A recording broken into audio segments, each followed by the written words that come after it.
Hey, folks, welcome to the Knock and Talk Show. This is episode number 12. And I, of course, am your host, Patrick Faulkner. Our guest this week is none other than Erik Lavigne, a current law enforcement officer in Texas, as well as a U.S. Air Force veteran. We're going to be discussing gun running, two cops and one donut, and plutonium practical jokes. But before we get into that, this week's episode is brought to you by avboa.net. That's the American Veteran Business Owners Alliance. If you are a veteran business owner and you would like a better way to be found on the internet, more social media write-ups, more interviews, and more traffic driven to your website, go to avboa.net. That's avboa.net to learn more. Stay tuned. We'll be back right after this.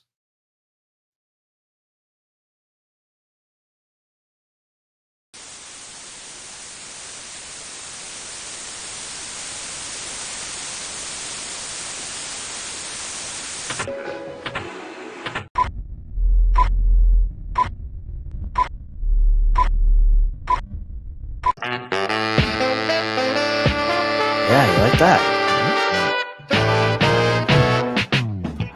All right, folks, welcome to the Knock and Talk Show. This is episode number 12. I am your host, Patrick Faulkner, and today's guest is Erik Lavigne, a fellow podcaster, Texas resident, and whiskey drinker. Yes, absolutely. Salud. Yes, Salancha. So, Erik, before we get started, what are you sipping on? I am sipping on. Let's get this up here for the camera. Lone Elm. It is a Texas spirit out of Forney, Texas. I like to try to support local as best I can. Now, I'm not by Forney, but it's Texas. So this was actually bought for me by a little shout out to Charles Gillespie. He is a Two Cops, One Donut member. That's what I like to call him. And he said, "Hey, man, I know you appreciate good bourbon, and I want to buy you a bottle because I appreciate everything you do." So that was his way of supporting what we got going on out here. And Wow, who am I to turn down absolutely a bourbon? So absolutely. I mean, that's the type of fan you just want to have. yeah. So to all of you Knock and Talk fans out there, if you would like to support the show through bourbon, well, right? I didn't want you being the only one day drinking today. Oh no, yeah. So I've got Old Fourth Distillery. Okay. From here in Metro Atlanta, Old Fourth Ward.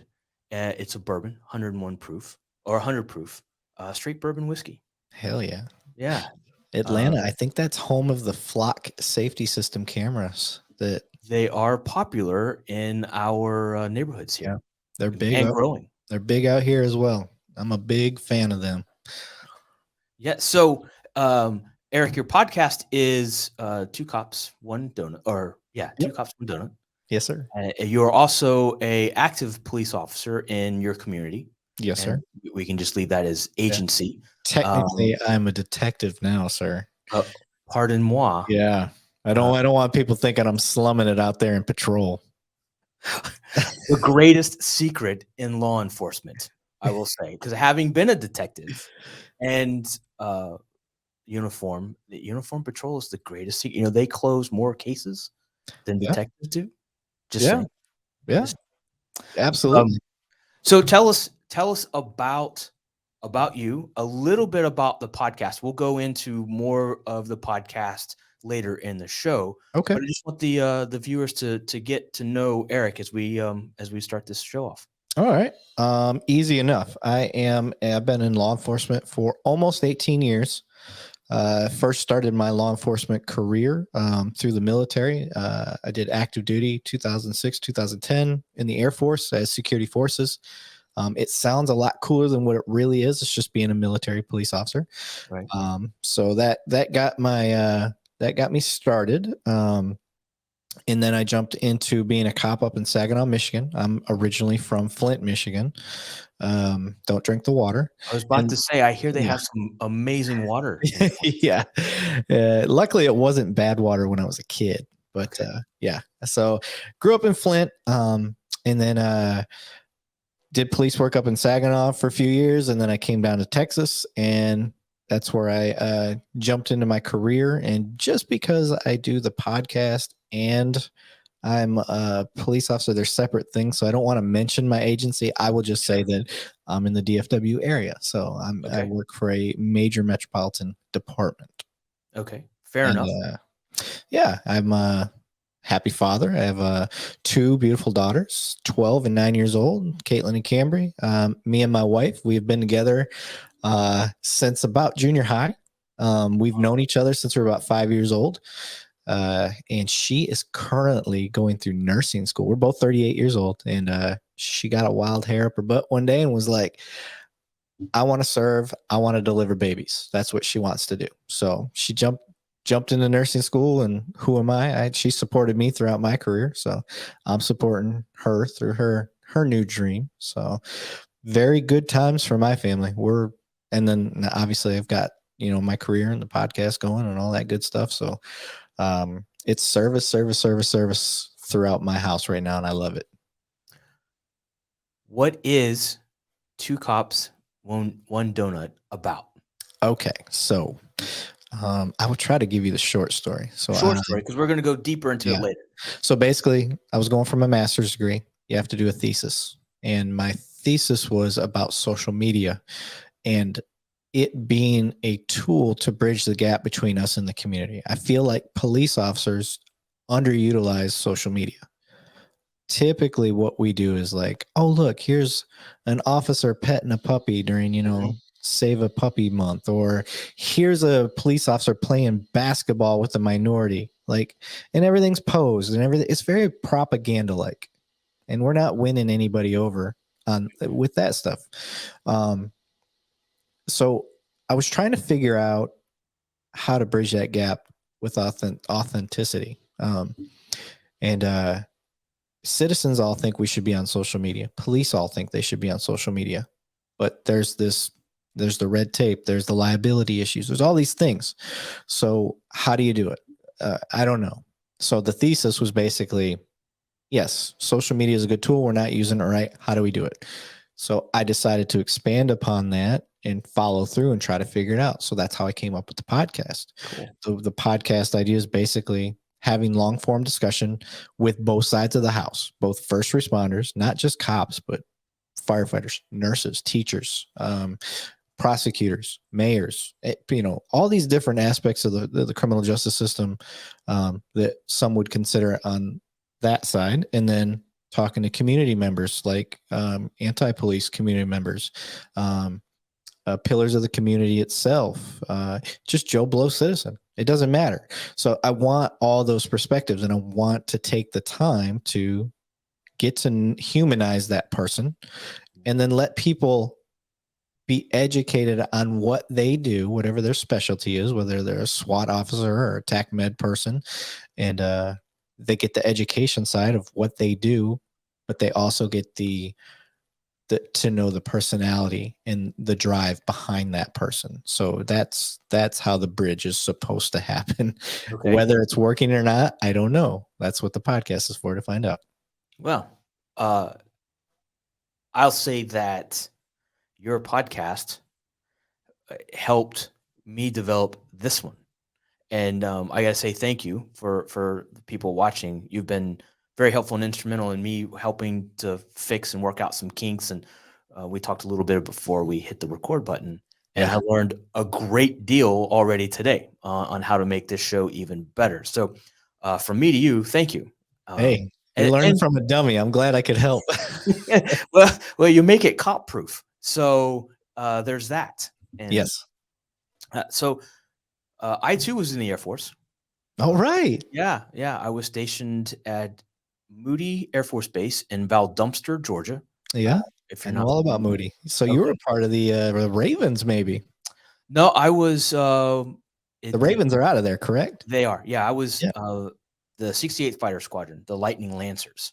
Okay. It has since been disbanded, and all of its birds have been dispersed to when they took down the fighter squadron mission of Moody. and turned it into, it was a rescue for a while. They had the PJs and Yeah. Blackhawks and all that there for a while. PJs, if anybody wants to know what a PJ is, it's basically the Navy SEALs of the Air Force. They are bad motherfuckers. They are, yes. And Moody had the best of the best security forces. When I was talking about the Ravens, they're badass, dude. I'm going to tell you, SP had a different meaning for us on the flight line. So we would, when I was avionics guy, and my job was the attack control radar systems and some of the other stuff, avionics involved in that. But so every once in a while we would have to replace the radar and the nose cone of the aircraft, and then we would do an operational checkout to make sure that we plugged it in right and the part was good and all that kind of stuff. And we would put out these cones spaced out so that, and it would say, danger, do not drive through the cones.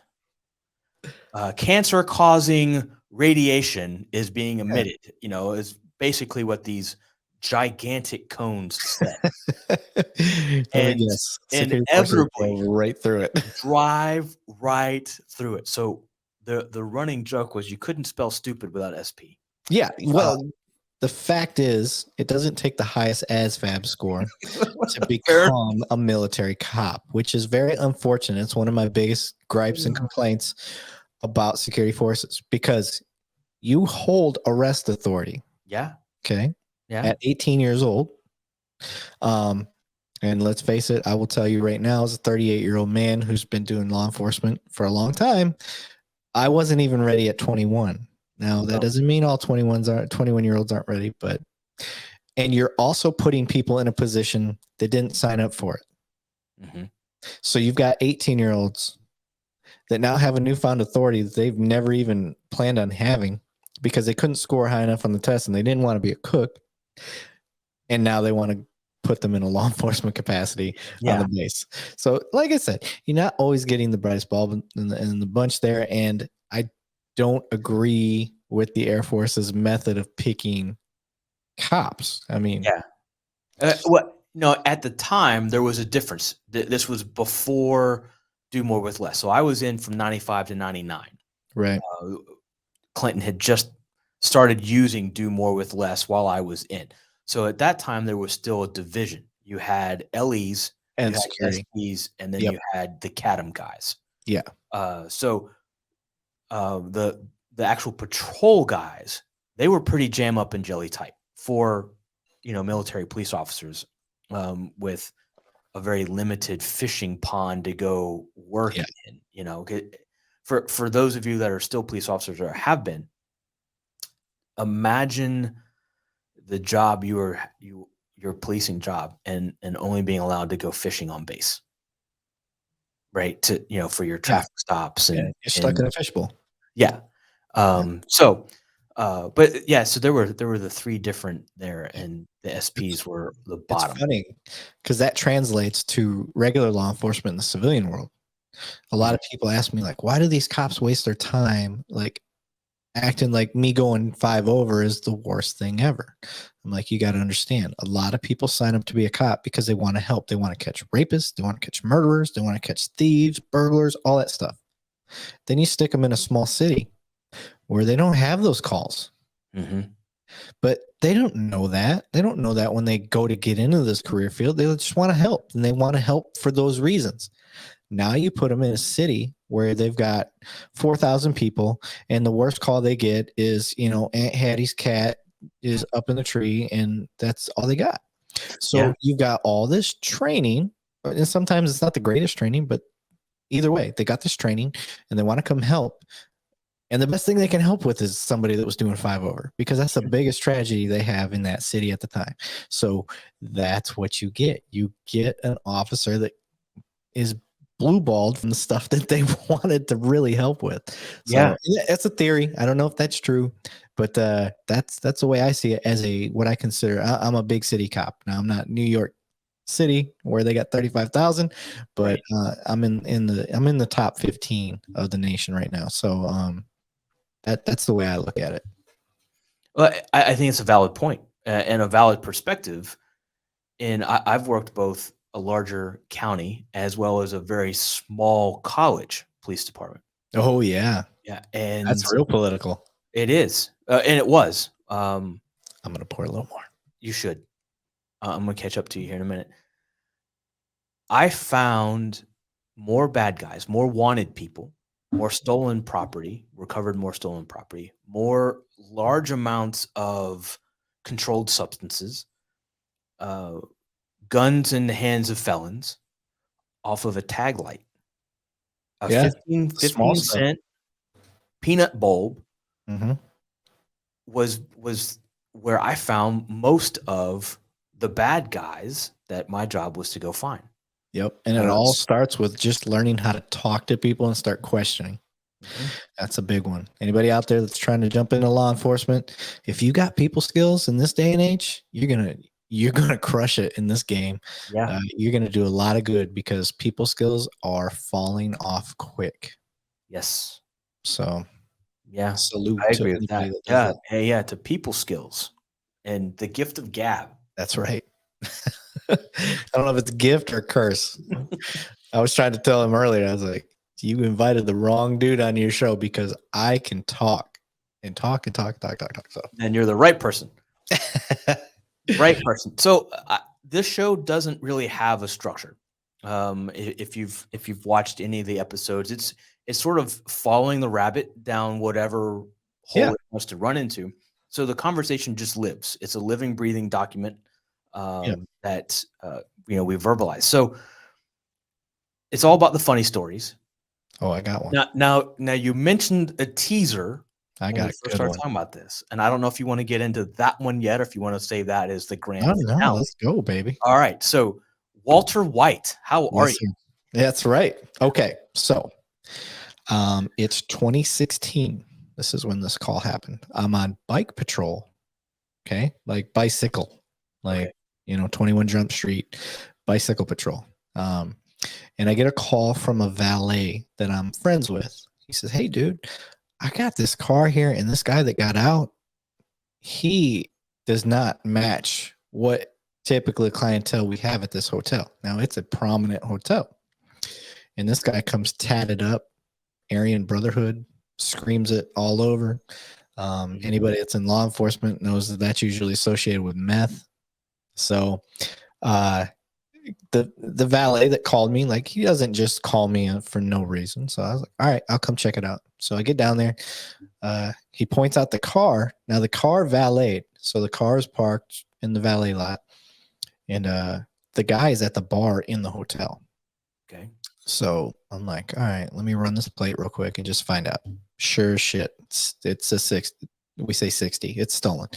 And I'm like, okay, let me get some backup. So get my boys out there. And I'm like, where's this guy at? He's like, he's up at the bar. Can't miss him. All right, cool. Well, I don't want to give him a chance to run. I want to catch him off guard. That's where my mind's at. So I'm like, call my sarge, tell him real quick, hey, this is what I got. I want to go to the bar and let's just go grab him now while he's distracted. Sarge is like, I'm on my way, but yeah, go ahead. Sounds good. Cool. So walk up, grab the guy. He doesn't struggle, nothing like that, nothing, dramatic. And he starts squealing right away. It's not my car. It's my girlfriend's car. Typical story. I'm like, okay. Well, where's your girlfriend at? Well, she's in room blah, blah, blah, blah, blah at that hotel. I'm like, okay. Did you check out the room or did she? Yeah. He's like, she checked it out. I'm like, damn. Because in my mind, it was like, if he checked out the room, he can give me consent to go in. Right. That's not what happened. So because of his tattoos, I called gang and I called narcotics and tell him what I got going on. And, anybody knows you don't want to step on anybody's toes. So I was like, what do you want me to do? And they're like, well, we don't want to come out there if there's nothing to it other than the 60, the stolen vehicle. So we go do a knock and talk. Hey. And a little name drop there. Go do a knock and talk. See what she has to say. See if you can get anything out of her. So I was real thrilled with it was narcotics that I did most of this with them just trusting me to do the work. It wasn't that they were pawning stuff off. And oftentimes, oh, they're just no, they're trusting you to handle the little things to make sure you have something. So kudos to them. So I go up, knock on the door, and this girl, hey, officers, come on in. I didn't say anything. It's like, oh, okay. Body cam's going. I'm good to go. This hotel room is littered with files, like manila folders with papers in them all over. And I'm talking, this was it wasn't just a one room suite. It was like multiple rooms. They had a great room. And I immediately see a meth pipe and a little doper kit. And I'm like, okay, well, put her in cuffs. So we put her in cuffs. And she's like, I'll tell you everything. And I'm like, okay, hold that thought. So I call narcotics back. Hey, this is what I got. Got a room full of files, and I got dope on view. And they're like, okay, we'll be there. So narcotics shows up. They freeze the scene, meaning nobody in, nobody out, no movement, just watch it. And they're writing a search warrant. Okay. Cool. Search warrants just to cover our own ass before we start searching any other rooms. And so I kind of figured that was going to come down the pipe. So I hadn't went in any other rooms or anything like that. I didn't want to mess with the scene. So they get the search warrant signed and we start searching. He's like, you got that room. I'll take this room. Okay, cool. So I start searching. Now my military experience, I start looking through some of the paperwork, and most of it was like hotel, like your credit card information, who you are, email addresses, stuff like that. Okay. So I'm automatically, my mind's going, oh, they're buying or stealing, one of the two, from hotels, our private information and selling it on the dark web, which is, that's a big thing right now. And has been for years. So I was like, okay. And then I find a list of weapons and prices. And it wasn't weapons like you and I, Joe Blow citizen, would see. These are military grade weapons, 249s, M60, wow, grenade launcher, Mark 19. I'm talking like big military industrial grade weapons. And I was like, holy shit. What is, and the prices were nuts. I mean, we're talking, $100,000 for like the Mark 19 and stuff like that. So I'm like, what the fuck is this? So I go over to my dude, my narcotics guy, and I said, hey, take a look at this. And he's like, what are these? What's a M249? And I'm like, he's not military. So okay. I said, these are all military grade weapons. I was like, all of these. It's like, these are not normal weapons. I said, and these prices they match. I was like, so I don't know what you want to do from here. I'm in over my head personally. I'm like, I don't know who to call. He's like, let me call our intelligence division. This is the benefit of coming from a big city.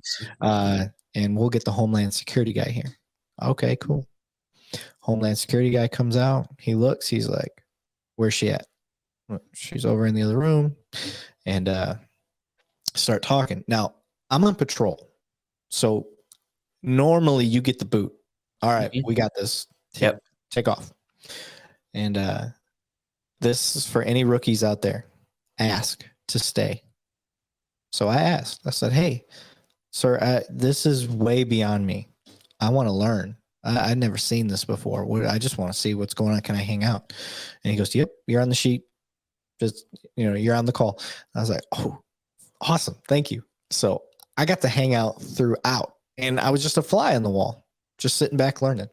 So he goes and talks to her, and this is where the Breaking Bad starts. What's this weapons list? He's like, oh, she says it's for the car. All right. I think we might have lost you. Bueller? Anyone seen Bueller? We might be disconnected. So, folks, we're going to take a quick pause here for some station identification. And we'll go ahead and we'll do sponsors plug. So, stay tuned. We'll be right back after this. Attention veteran businesses. Do you want an easy way to be certified as a veteran-owned business? Do you want a better way to show it off in the same hard-charging fashion as our old unit badges? Do you want an easier way to be found? Get business write-ups, interviews, social media promotion, and more? avboa.net has your six. Get access to over 20 hard-charging digital badges for web and social media shares that shows you're a certified veteran-owned business. You've earned it. Show it off. Visit avboa.net. Use code KNOCK6, that's KNOCKSIX.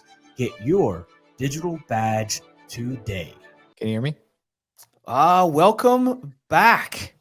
I guess my internet went out for a second.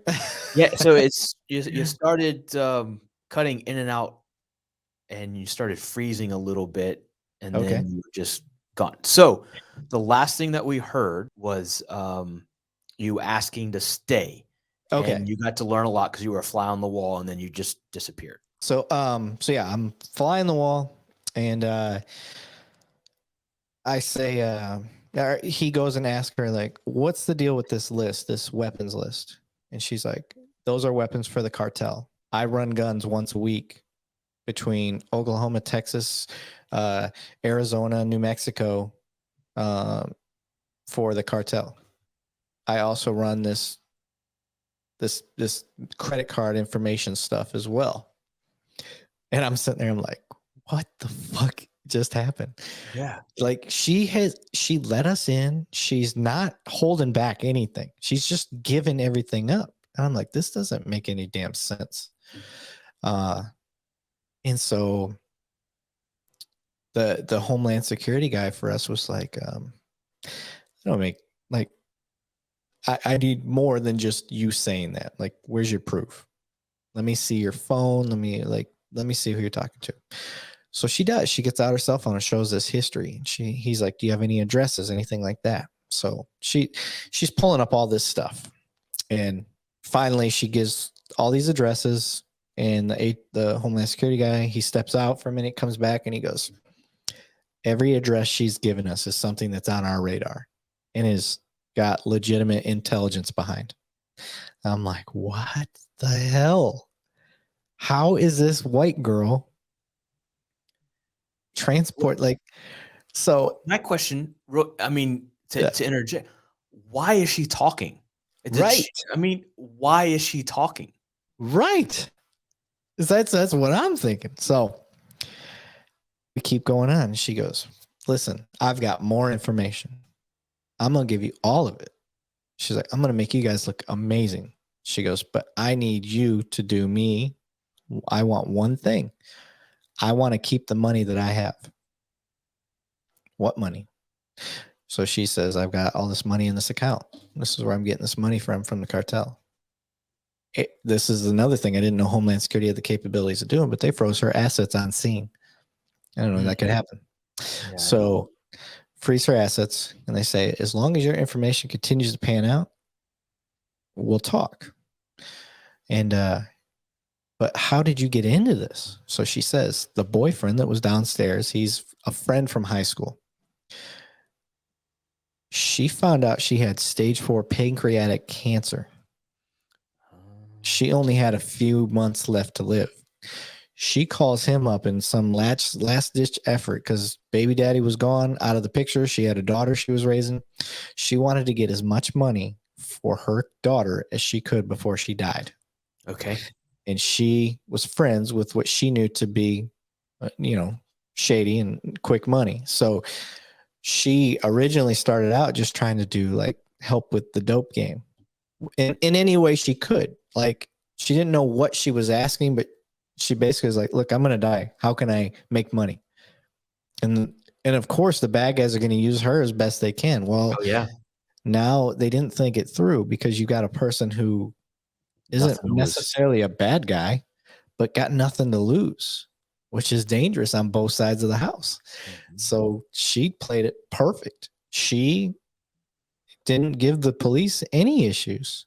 And we end up finding out that the gun running was some of the biggest cartel, like one of the biggest cartels around, and helped set up this case. Now, I didn't get to see the follow through on that, but I do know that she was, at the time, was allowed to, like, everything seemed like she was going to be able to keep her money for her kid. And because she, like I said, she gave them everything.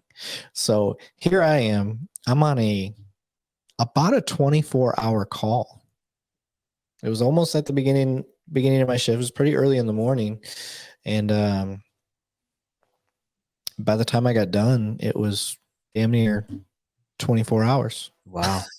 So yeah, it was amazing. But yeah, that was, and it legitimately, like, if you've ever watched Breaking Bad, it's kind of the same story. Now, she was no chemist, but she got hooked up with the damn cartel.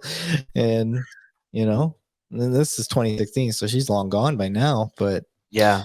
uh But I would imagine that Homeland and or the FBI, whoever else, whatever alphabet soup you want to throw in there, put the daughter in some kind of WIT set program. yeah, I would imagine. Because the cartel wouldn't care about her.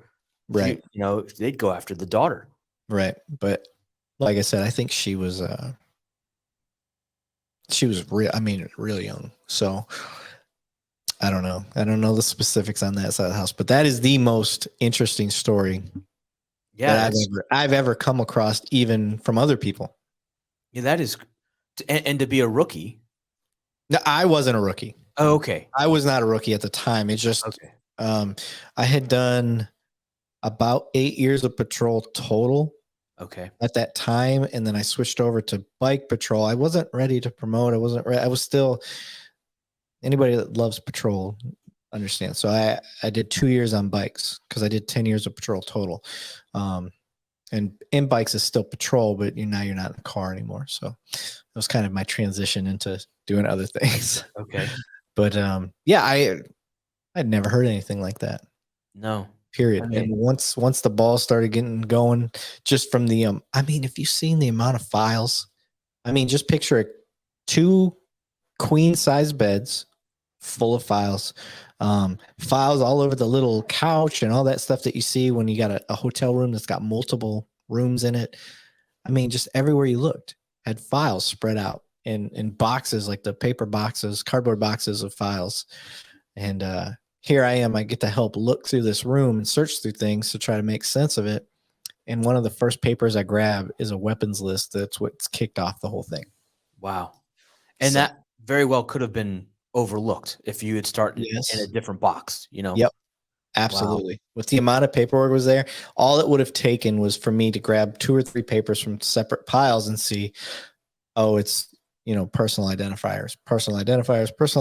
And I probably would have just assumed the rest is all personal identifiers and left that for the detective. But I think it was the very first piece of paper I picked up. That's amazing. A weapons list. Wow. Yeah. No, in my 15, almost 16 years, never anything that interesting or that big. I had a couple that involved some of the alphabets, but yeah, nothing like that. And then I had, I got another story, another funny one, or I consider funny. I pull over a truck in an area that it doesn't fit in. I'll just leave it at that. They don't fit in the area that they're in. We call that criminally profiling. So I pull these guys over. Criminally profiling. So I pull these guys over, and the passenger throws up. He's so nervous. He throws up. I'm like, all right, everybody out of the truck. It's just them 2. Pull them out of the truck. I call for K9. This is midnight. K9 comes out, and he doesn't hit, but I could smell old marijuana. So I asked the driver for permission to look through the vehicle more. Can I look through the truck? Yeah, go ahead, sir.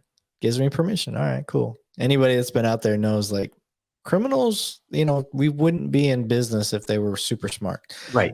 Sometimes just asking permission can get you through the door. So I tear this truck apart. I know there's something there. I'm missing it. I can't find it. There's no reason for this guy to be so nervous. He throws up. He's not showing any significant warrants. All he had was like Class C stuff. So, check him for warrants and all that good stuff, and nothing big, nothing that I would be like, all right, this guy's got to go to jail. So I'm like, all right. Well, I noticed there's these 2 gallon drum barrels in the back of the truck. So I'm going to pop the top to one of these, see what's in them. I'm thinking drugs are hidden down inside of it, right? So I pop the top, and there's a wooden stir stick in the back. So I grab that, and I'm fishing around. Nothing. I pull it up, and it's like this reddish, maroonish color, thick liquid. And I'm like, what the hell is that? And they're like, oh, it's just from vehicles, sir. I'm like, oh, okay. So maybe, because they did look the part when it came to like mechanical, Okay. dirty type dudes. And I'm like, okay, maybe they work on trucks and stuff. All right, I got nothing. I got to let them go. So I let them go, but it just didn't sit right with me. So I type up like the most in-depth information report. And an information report, for people wondering, it's not an actual police report. It's just there was some significant things that somebody needs to know about, and you just write it up. We call those field ID cards. Yeah, it's kind of like a field ID. So I write it up and I tag gang and narcotics in it because they had ties to gangs and I could smell weed. So I was like, all right, I'll see where this goes. Well, narcotics sends me an email less than 24 hours later. Hey, we went and found your truck. He had meth oil in the back. What you described was meth oil. I'd never heard of meth oil at the time.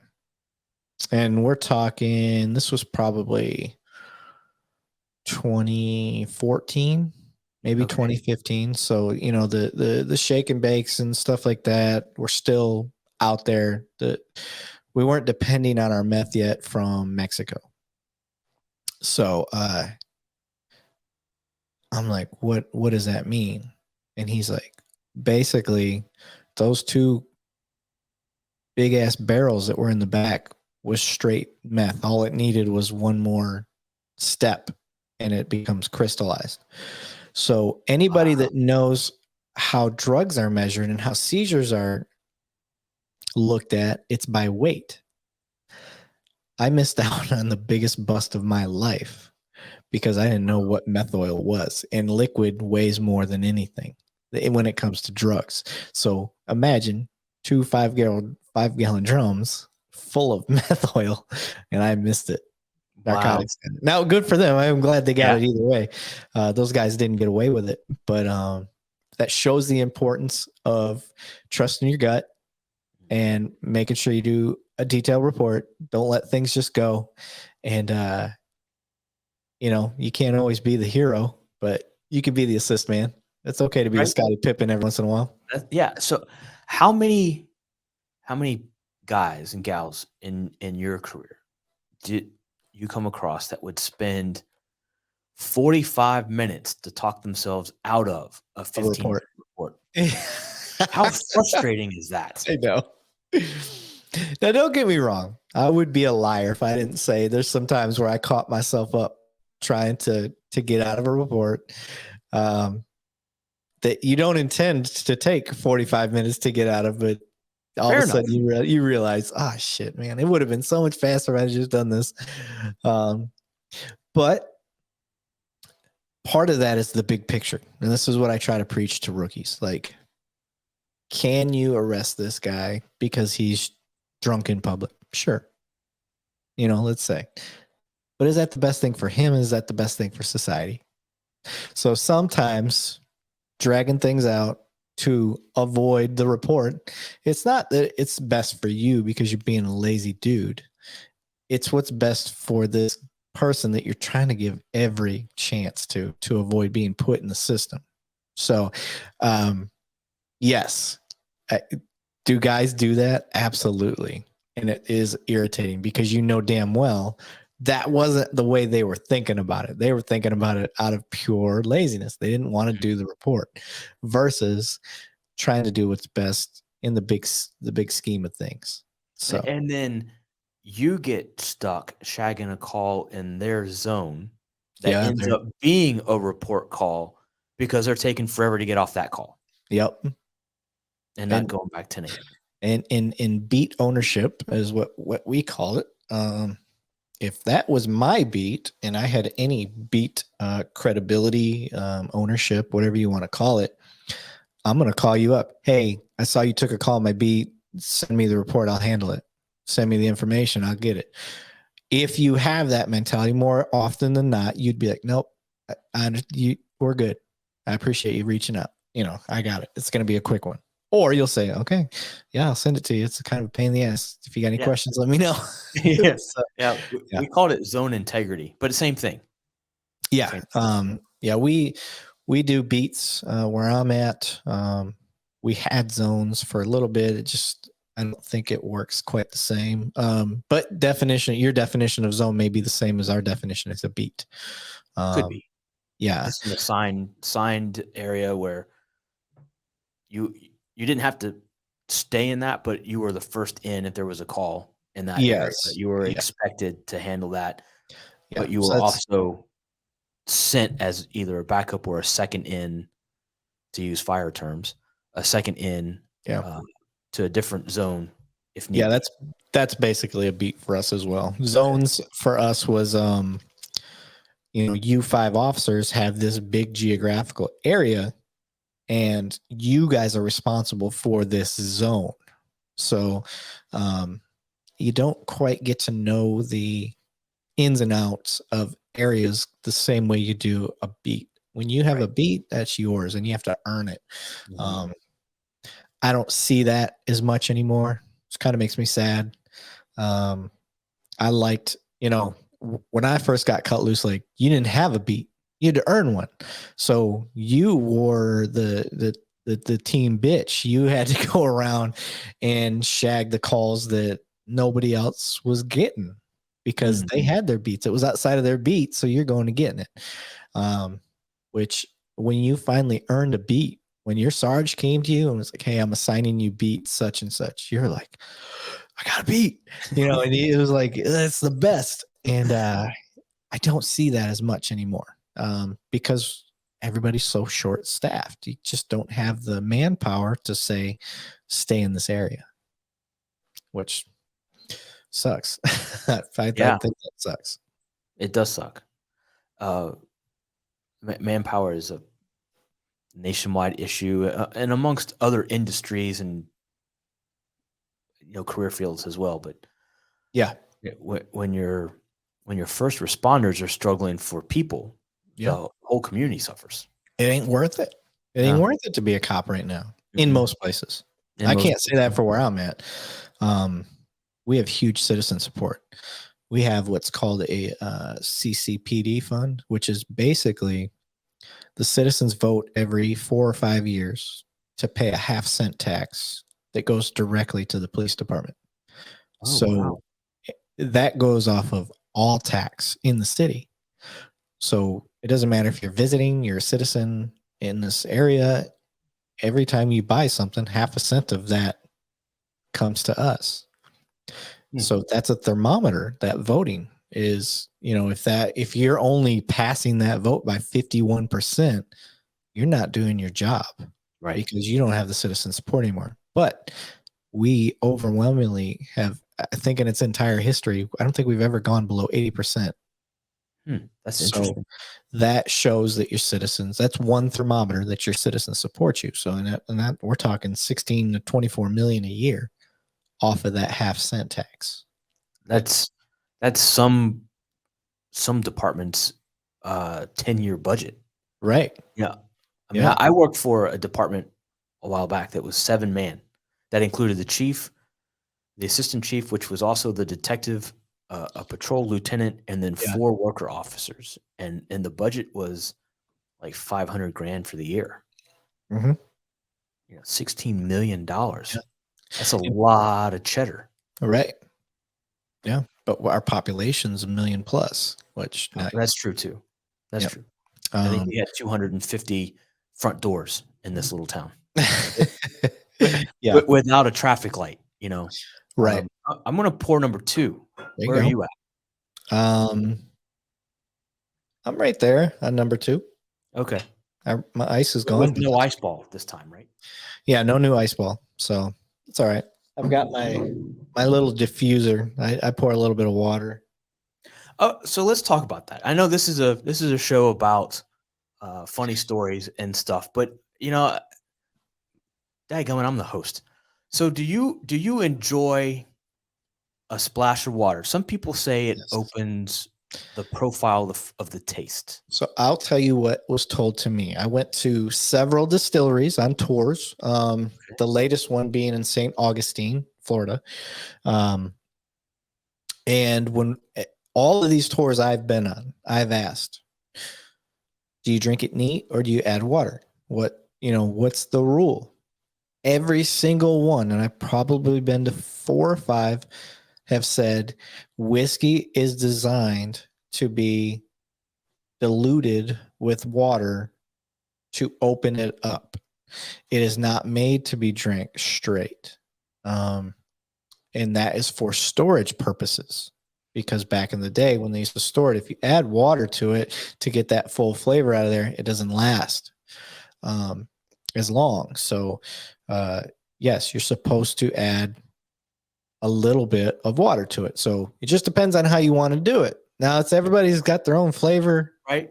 So, I'm a nerd. I listen to the rules. If they tell me to just add a splash of water, I add a splash of water. I like it cold. They said that room temperature is the way to go. Mm-hmm. So, I don't do room temperature. I just don't prefer it. So I will add a nice ice ball to it. I got a new fridge. We just got our kitchen redone. I refinanced my house and used that money to do the kitchen. And we got a fridge that makes whiskey balls. What? Yeah, it takes 3 days to make one whiskey ball. Yeah. So I would be so far behind the power. I'd be like watching Yeah. for it. So When I it's just gonna drop. basically what I did was I would make regular ice, and I let that gatherer, the bucket that collects them, and so I let that thing get pretty full, and now I start using them for everything. But Okay. it's a LG fridge. I don't know what the name of it is, but yeah, LG makes a fridge that makes whiskey balls, and they're amazing. Going on the Christmas list. Yes, sir. Highly recommend. There we go. It's down. All right. I just find that interesting. There's a documentary titled Neat, and you can see it on Hulu. Okay. It is a great documentary. It gives you a really good backstory, an overall, and then an in-depth dive into the Buffalo Trace family Oh, yeah. of bourbons and whiskey. Eagle Rare, baby. That's one of my faves. Yeah. And it's a good bourbon. It is. I'm not going to take anything away from it. I'm not a huge Blanton's fan. Me either. I'm with you. And I don't understand why. I don't get the draw. I just don't get. So It's I that have a couple stupid of the horse. I have a couple of the horse guys. I don't That's care. what it is. Yeah. So that being so scarce to find Yeah. has then created, and then the secondary market, and that's a show that we could dive into later on, but has created these other brands to rise in popularity and driving the prices up and things like that. Yeah. I like Eagle Rare. In fact, my very first wedding anniversary, that was the gift my wife gave to me, and it lasted a week. You're right. It's one of my good stuff. Yeah. I recently finally found a consistent place to find it. I had no clue that the base that's located right near my place has it on the base. So Wow. every Friday, if I want to go get one, I can go get one. Wait, are you still in the reserves? Yeah. Okay. I didn't realize that. Okay. Yeah. Good for you. Still serving. I do a unique thing. I am a IMA reservist, which is a individual mobilization augmentee. And basically in nerd talk, what that means is I'm not attached to a reserve unit like a traditional reservist where they do 1 weekend a month, 2 weeks out of the year. I'm attached to an active duty unit.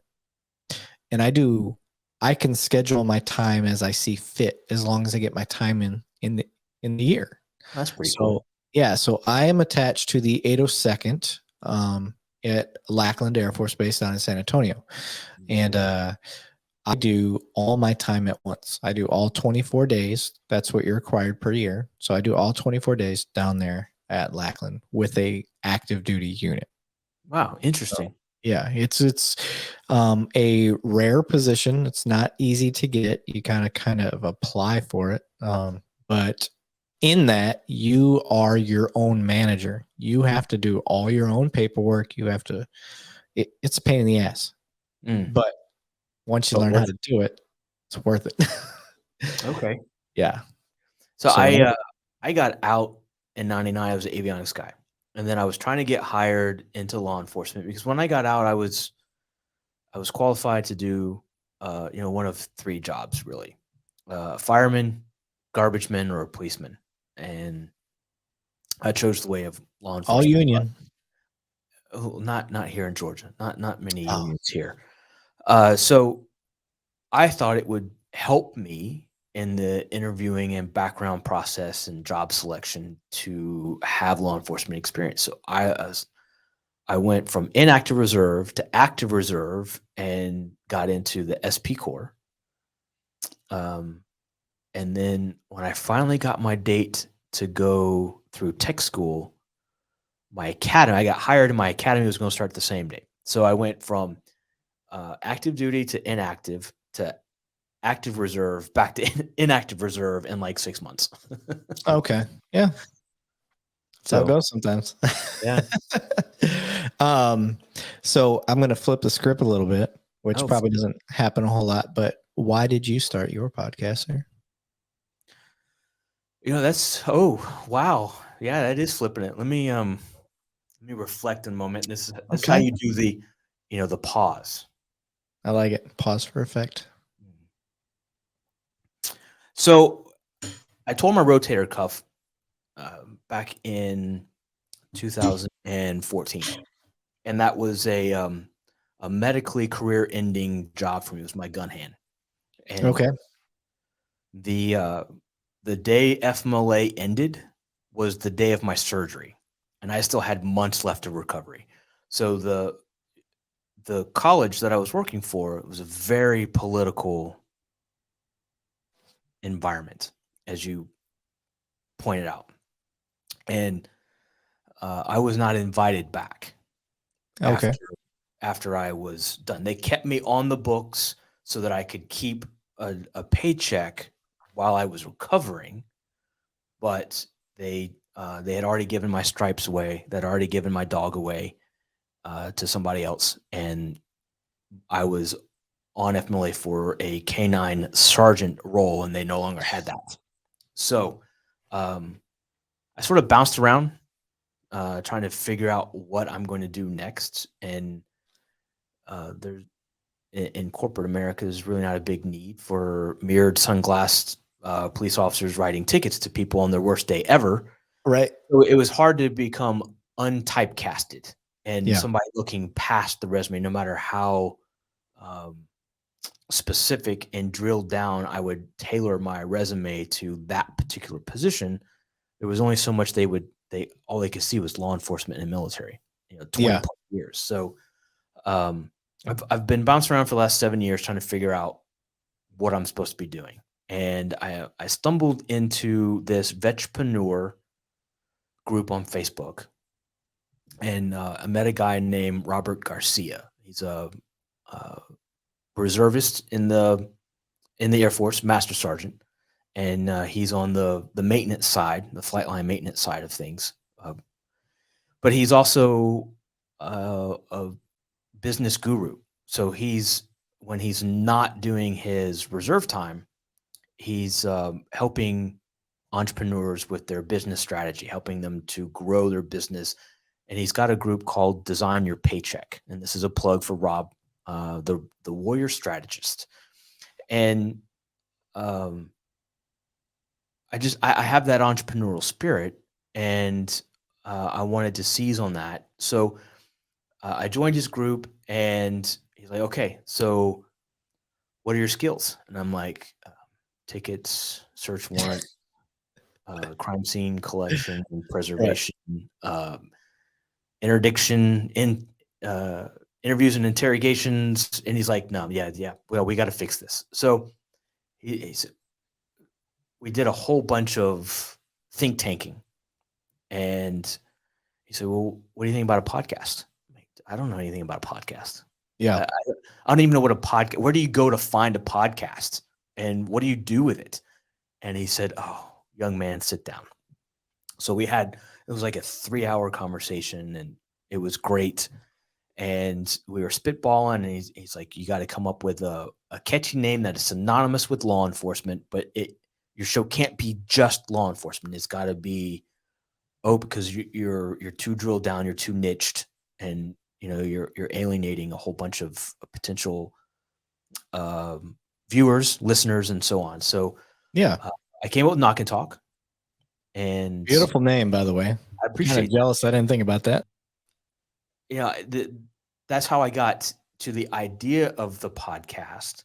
Yeah. And then I started watching. I started doing research, and when I typed in cop podcast, guess which was on the top of that list? 2 Cops, 1 Donut. Really? Yeah. What? So that's how I found 2 Cops, 1 Donut. No shit. And I watched like 3 episodes. I binge watched like 3 straight episodes. Oh my God. I can do this because your guests tell funny stories. Yeah.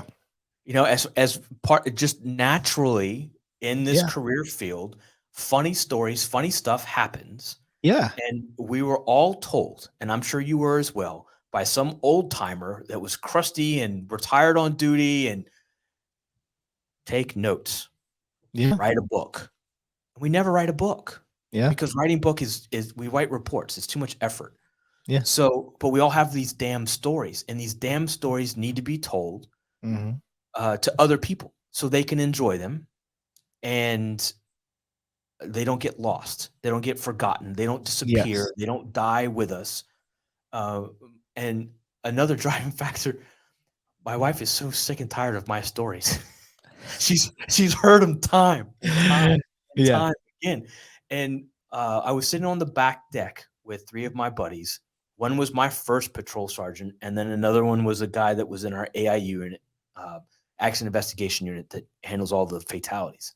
Yeah. And we were sitting around and we were drinking bourbon on my back deck, telling stories. And I was like, damn, this is it. This is it. I'm doing it. And it's happened. And Knock&Talk was born. So that's how I got into it. So let me give you an idea that I've got, but steal it. I'm giving you permission to steal it because, like you said, I'm going to mute so nobody else can hear this. So I'm giving you permission to steal this because I'm with you. Those stories that disappear, we're not going to get them back. One of the segments that I plan to do as soon as I get wireless mics, that's my next goal, is I want to get these wireless mics, and I'm going to invite retirees over to my house. We're going to sit around the campfire. There won't be video. It's just going to be audio. Okay. And they're going to talk about the old days and go back and forth with each other. And that's going to be the podcast. No questions. Just let them go. Sipping some bourbon, sitting around the campfire, and it's a level of anonymity. I can't say that word. Anonymous people. It may be the whiskey. But yeah, they'll just sit around and tell their stories together. I've got the benefit that my dad retired from the department I work for. Okay. So some of the episodes you may have seen or not seen. The one I recommend, I think it's episode 5, but that's my dad talking about his shooting when he was a rookie. So good story, all that. But I've heard that story a million times, but when he told it on the podcast, there was levels of difference to it. I'm also applying what I know as a cop now, but as he tells it, like his memory strikes up, like it's just a different environment for him. So, and I've had Bruce Anderson is by far still my favorite episode that I've ever done. I think it's episode 23. Anybody listen to me, if I recommended an episode for you to listen of my show, it's his, because he has a legit PTSD moment on the show. Wow, I haven't that seen he this one yet. that he thought he was past. So it's a twofold episode. One, you learn from what it's like to go through a shooting, and two, you get to see in real time. He goes through it again. He thought he was past it, and he breaks down, and That was the episode right after Brandy's, correct? Because you and Brandy were talking Nope. about So you got Brandy's, then Matt's, because Matt. Matt's shooting, Matt Okay. Pierce. Okay, that's who she was talking about. And then I think maybe Bruce Anderson. So yeah, it's episode 23, Bruce Anderson. So if you haven't seen that one, obviously, that's the one I recommend. Whenever I tell anybody to watch my show, that's the episode I recommend, because it is so. And I'm not a big fan. Like, I do the video podcast part as like a bonus. Like, if you got the time, I know most people listen. But if I were to recommend to actually sit down and watch an episode, watch Bruce Anderson's episode, because you see the compassion, you see the emotion, you see everything he's going through as he's talking about it. And he goes from happy-go-lucky to like, hey man, how's it going? You know, oh cool, I like your podcast. And then he goes into the story and he's like, yeah, so it was this, and then something changes. Like, he starts to relive it. And it's important for people to see that. And that's why it's one of my that is my favorite episode. He was very reserved about it afterwards. He's like, you sure? He trusted me. He's like, I trust you as a brother. You won't steer me wrong. And I have never had more feedback, positive feedback from across the nation, across the world. I had people from Germany, France, reach out to me about that episode. And I don't have that type of followers. I don't have millions of followers. I don't have hundreds of thousands. I have like 5,000 maybe. And that's across all my social media platforms. When you look at my YouTube views, I've only got like maybe 300 views per episode on average. That's not huge. That's like tenfold from mine. Right. And it's a building process. Now, Brandy's episode that you talked about, she has such a huge following already because of her social media. I've got about 6,000 views on her episode, but that's the only one. And that's just her followers that probably watched that. So, she's a dynamic guest anyway in storytelling. Oh yeah, she's awesome. And what's funny, small world, her mother was my dad's work wife. Like, they grew. Oh, really? They grew up through the department together. Yeah. So I remember that from the show. Yeah. So, Brandy and I have a connection because when I would come down to Texas as a Flint boy, you know, my mom and dad were separated. I would come down here to visit my dad. Brandy was a friend growing up as a kid. So, small world. But, yeah, it's that episode alone. Like I tell people, it's not about me. I don't give a shit about me. I'm here to educate, and I'm here to, like you, I'm trying to share perspective that people don't get to see. And I'm not throwing it in your face like you need to see our perspective. I want you to see it and say, I still think you guys are full of shit, or, you know what? I didn't look at it that way. Thank you for taking the time to explain it. That's all I'm looking for, is just some sort of objective look at what we're doing to try to bridge that gap. And it like you said, people don't want to be cops right now. Why? I love my job. I wish people could see the way I see this job, but I have a very skewed view because I'm supported where I'm at. Right. The citizens love us because we do what they want us to do, versus a city like Minnesota where they're having a hard time. And it's not that the cops aren't serving the way they want them to. I'm not saying that. It's just, it's a political hotbed. So what do those guys do? How do they help themselves? I think this is a way to do it. And I invite any cop out there to copy what I'm doing. I'm not trying to hone the market on anything. We all copied something from somebody, because none of us are reinventing the wheel. Right? Yeah. We're just adding different rims to it to make it look a little bit different, make it fit whatever it is that we're trying to accomplish. And I love the idea of the fireside chats. I think Yeah. that is phenomenal idea. Yeah, So I've dude. got one sergeant from the college. He retired from Chicago PD, Of course, that's and, almost and every major college. It's all retired, like major yes, city cops. yes, yeah. So he he retired, and I think it was in like the mid '90s after Oh 20 fuck. plus years Yeah, in buddy. Chicago PD.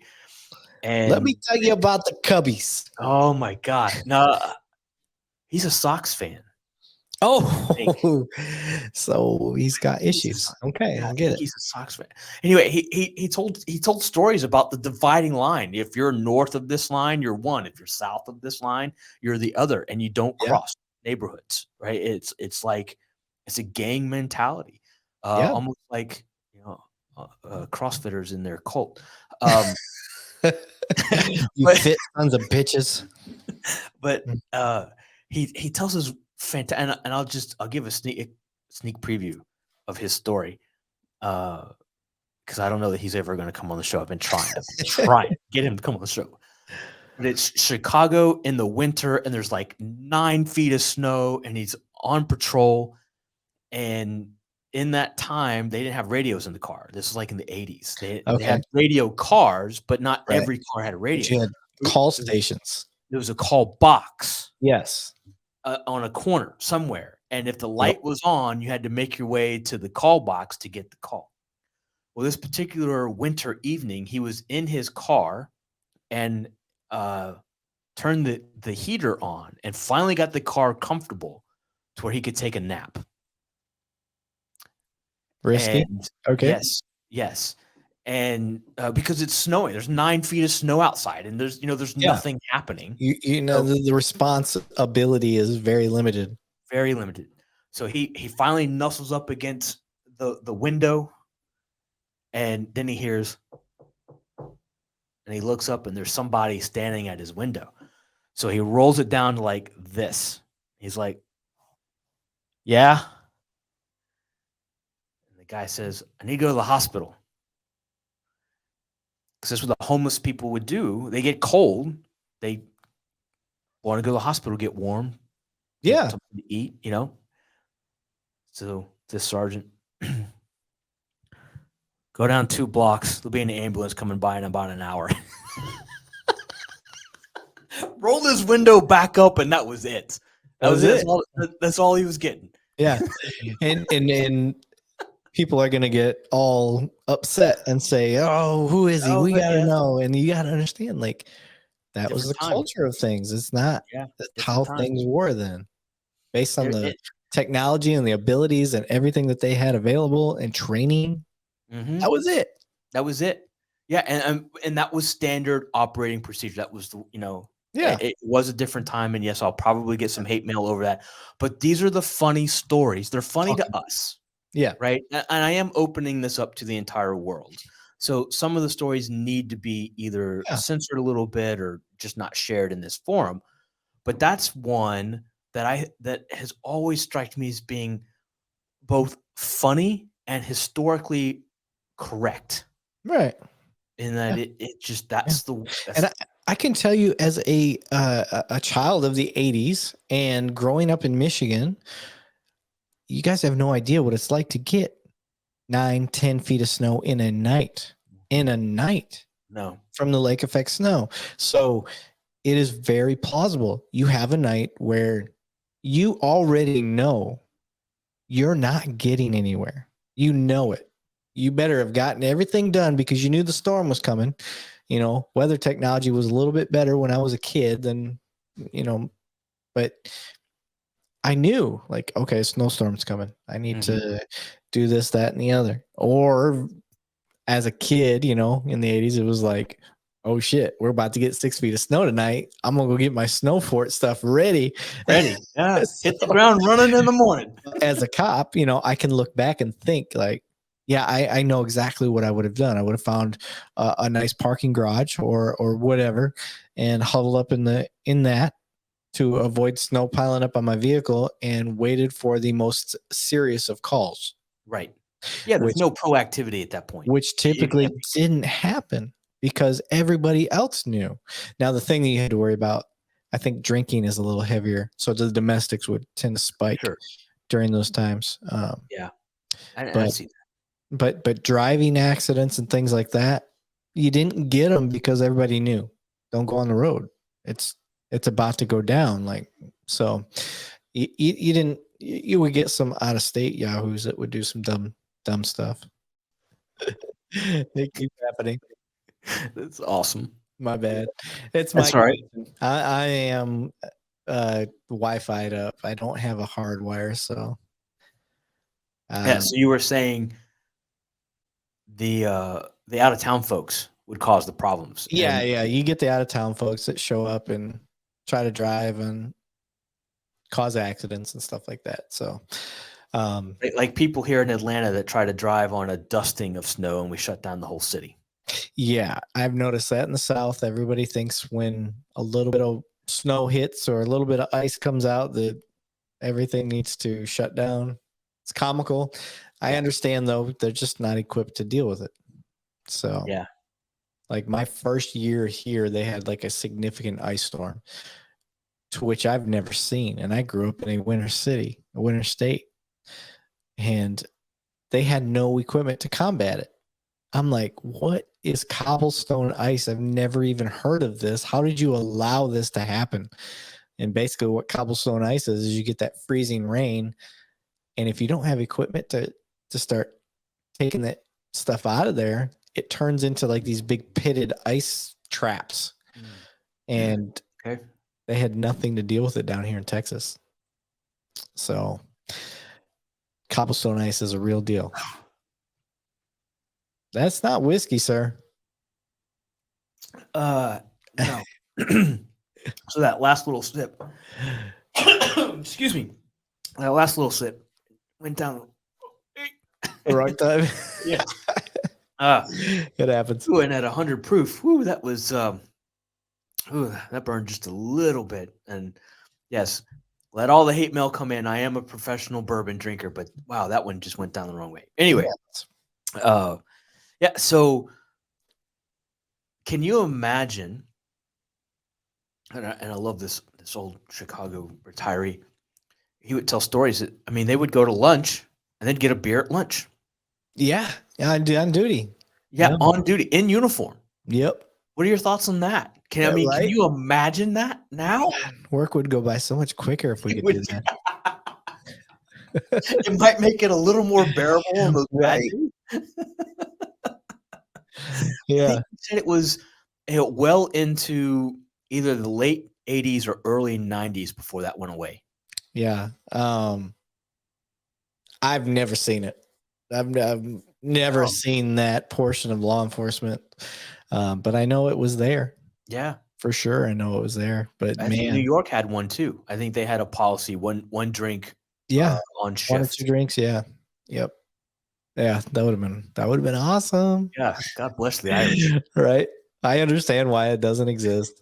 Yeah. I don't want anybody out there to get all mad, like, oh, alcoholic. No, just the good old days. I'm just saying it would be cool. It would be. It would be. But I feel like detectives probably could get away with it a little bit better than what patrol guys could. Yeah, they're not out on the streets. Yeah. They could keep old bottle of scotch in the desk drawer like on Blue Bloods. Yeah. Right. Or just on the damn counter, on the table. Yeah. Yep. All it takes is for the captain to walk through and what the fuck is that? You want some? And that would be the end of it. Right. That would be the end of it. Got some for you too, sir. I got 2 glasses. 2 glasses. Hang out. It's clean. Here. Yeah. So Eric, what is the nastiest thing that has happened while you were at work? Nastiest. Whether Air Force or Michigan or now down in Texas. So I had a homeless guy that was refusing to leave a 7-Eleven, and they said he was drunk, intoxicated. So I show up. He is basically passed out. Not quite, but and he had probably 4 or 5 Steel Reserve cans laying all around him. So he got toasted, drunked up right next to the dumpster there at the 7-Eleven. When I got there, his weenie was out for everybody to see. He's no. passed out for the most part. Well, homeboy hadn't had a shower since 1972. So This is hard. I have a bad gag reflex for smell. I don't have the greatest sniffer, but when it's a bad smell, my gag reflex comes out real easy. So I get up there and I'm like, come on, I'm trying to wake him up. And when I moved his coat, the funk came right in. And I was like, and I'm dry heaving.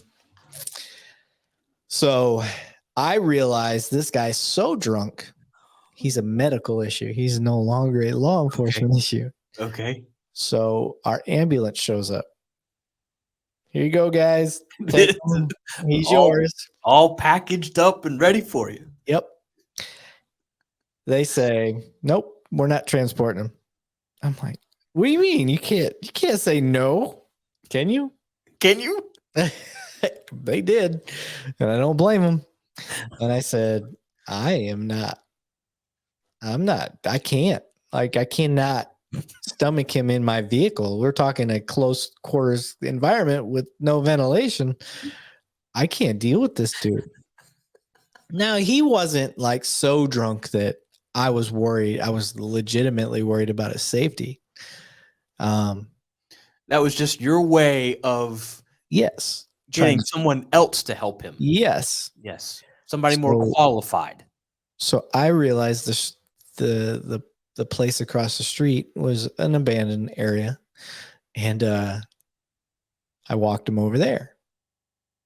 It took a while because he was, like I said, he was drunk, but we got him over there, and he decided he was going to sleep it off there. So I parked my car in that driveway, and I just sat on the call until he finally, shift was just about done. He woke up. He was good to go. He walked away. There was no more complaints. There was no nothing. So I figured a way around his stank ass because he was so bad. There's no way I would have made it to the jail with this dude. And there's no way they would have accepted him into the jail. So they had to drive down to the hospital for them to get pissed off at me. It was so bad. It was so nasty.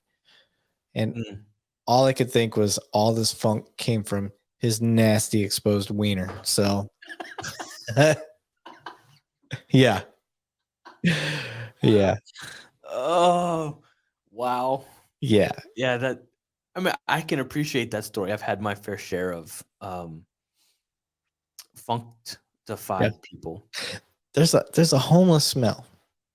And I'm not saying that in a negative way. It's just they don't have regular access to wash. I mean, oranges have a smell. Yeah. Bourbon has a smell. Yep. Funk has a smell. There's a certain funk that develops after so long of being out on the street. Yeah. Yes. I agree. That guy had the amplified effects of it. So, ever had a dead guy throw up on you? I haven't had a dead guy throw up on me. I fell through a dead guy's liquids. Oh. Yeah. So I had it was a dead lady. Texas heat gets pretty bad. We got a call of a welfare check, if you will, at a house. I get there. I see the mails piled up. I see the newspapers are piled up on the porch. And I'm like, oh, shit. Whoever it is probably dead. So I get to the door. I could smell a dead person. I knew, there's a certain smell. So I call the Sarge. Hey, this is what I got. He's like, all right, call FD, have him bust the door open for you, and go see what you see. All right, he's on his way. So we go out there, and I have a partner with me, and I'm like, I think they're to the right. So I'm like, in my head, I didn't say it out loud. All right. Okay. Like, I'll go left, you go right. So I go left, and I'm like, all right, hopefully I don't run into the whoever is deceased. And I get into the garage, and it's very apparent as soon as we walk in the house, this person's a hoarder. Oh, So okay. everything's stacked up. Mhm. There's only these little pathways through the house. So I get to the garage, and I see how stacked up it is, but I'm following this little pathway through the middle, and I slide. I'm like, oh shit. And I take a knee. I don't go all the way down, but I take a knee, and I get back up, and I slid through her like she had melted. And yeah, Bless her heart, but yeah, she was every bit of 350 plus pounds when yeah, so there was a lot. And it soaked into almost everything around me. That, like, the boxes like that I tried to grab onto to catch myself and whatnot. Yeah, that was a bad one. And yeah, she basically she had fallen and the stuff crushed her and she couldn't get up. oh And gosh. because of her extreme weight and her unhealthy lifestyle, she just passed away out there in the garage. And then the old Texas heat got to bake her away, and that was bad. Nasty. Yeah. Nasty. Yeah, I think that's worse than my story. Yeah, still didn't stink as bad as the homeless dude. And that's being honest. Yeah. So I also had a will vote check. Holiday weekend, Labor Day weekend, and Homer, we'll just call him, was Okay. seen on Friday walking into his apartment by the leasing staff with two 24 case packs of Natty Light. Sounds like a party. Sounds like a party, right? First floor apartment. That was the last they saw him. And all of the family was out of state. And nobody could come with a key. So the leasing staff was very, very worried because he normally stopped in to say hello to all the pretty ladies that worked in the leasing office. And he hadn't been there since Friday. And this was now Tuesday after Labor Day. Okay. And so we get the call. And as soon as we get to the front door, the odor, you could hear the blowflies in the Okay. window next to the front door buzzing Okay. around. Also, bad sign number 2. And the apartment manager opens the door for us. And in the living room, as you walk in, on the couch, was the Yipper dog barking, Sparky. And on the floor in front of the couch was Homer, face down, in his tidy whities. Was Yippy Dog well fed? Yippy dog was well fed. That's what I Yes. figured. Yeah. Yeah. Homer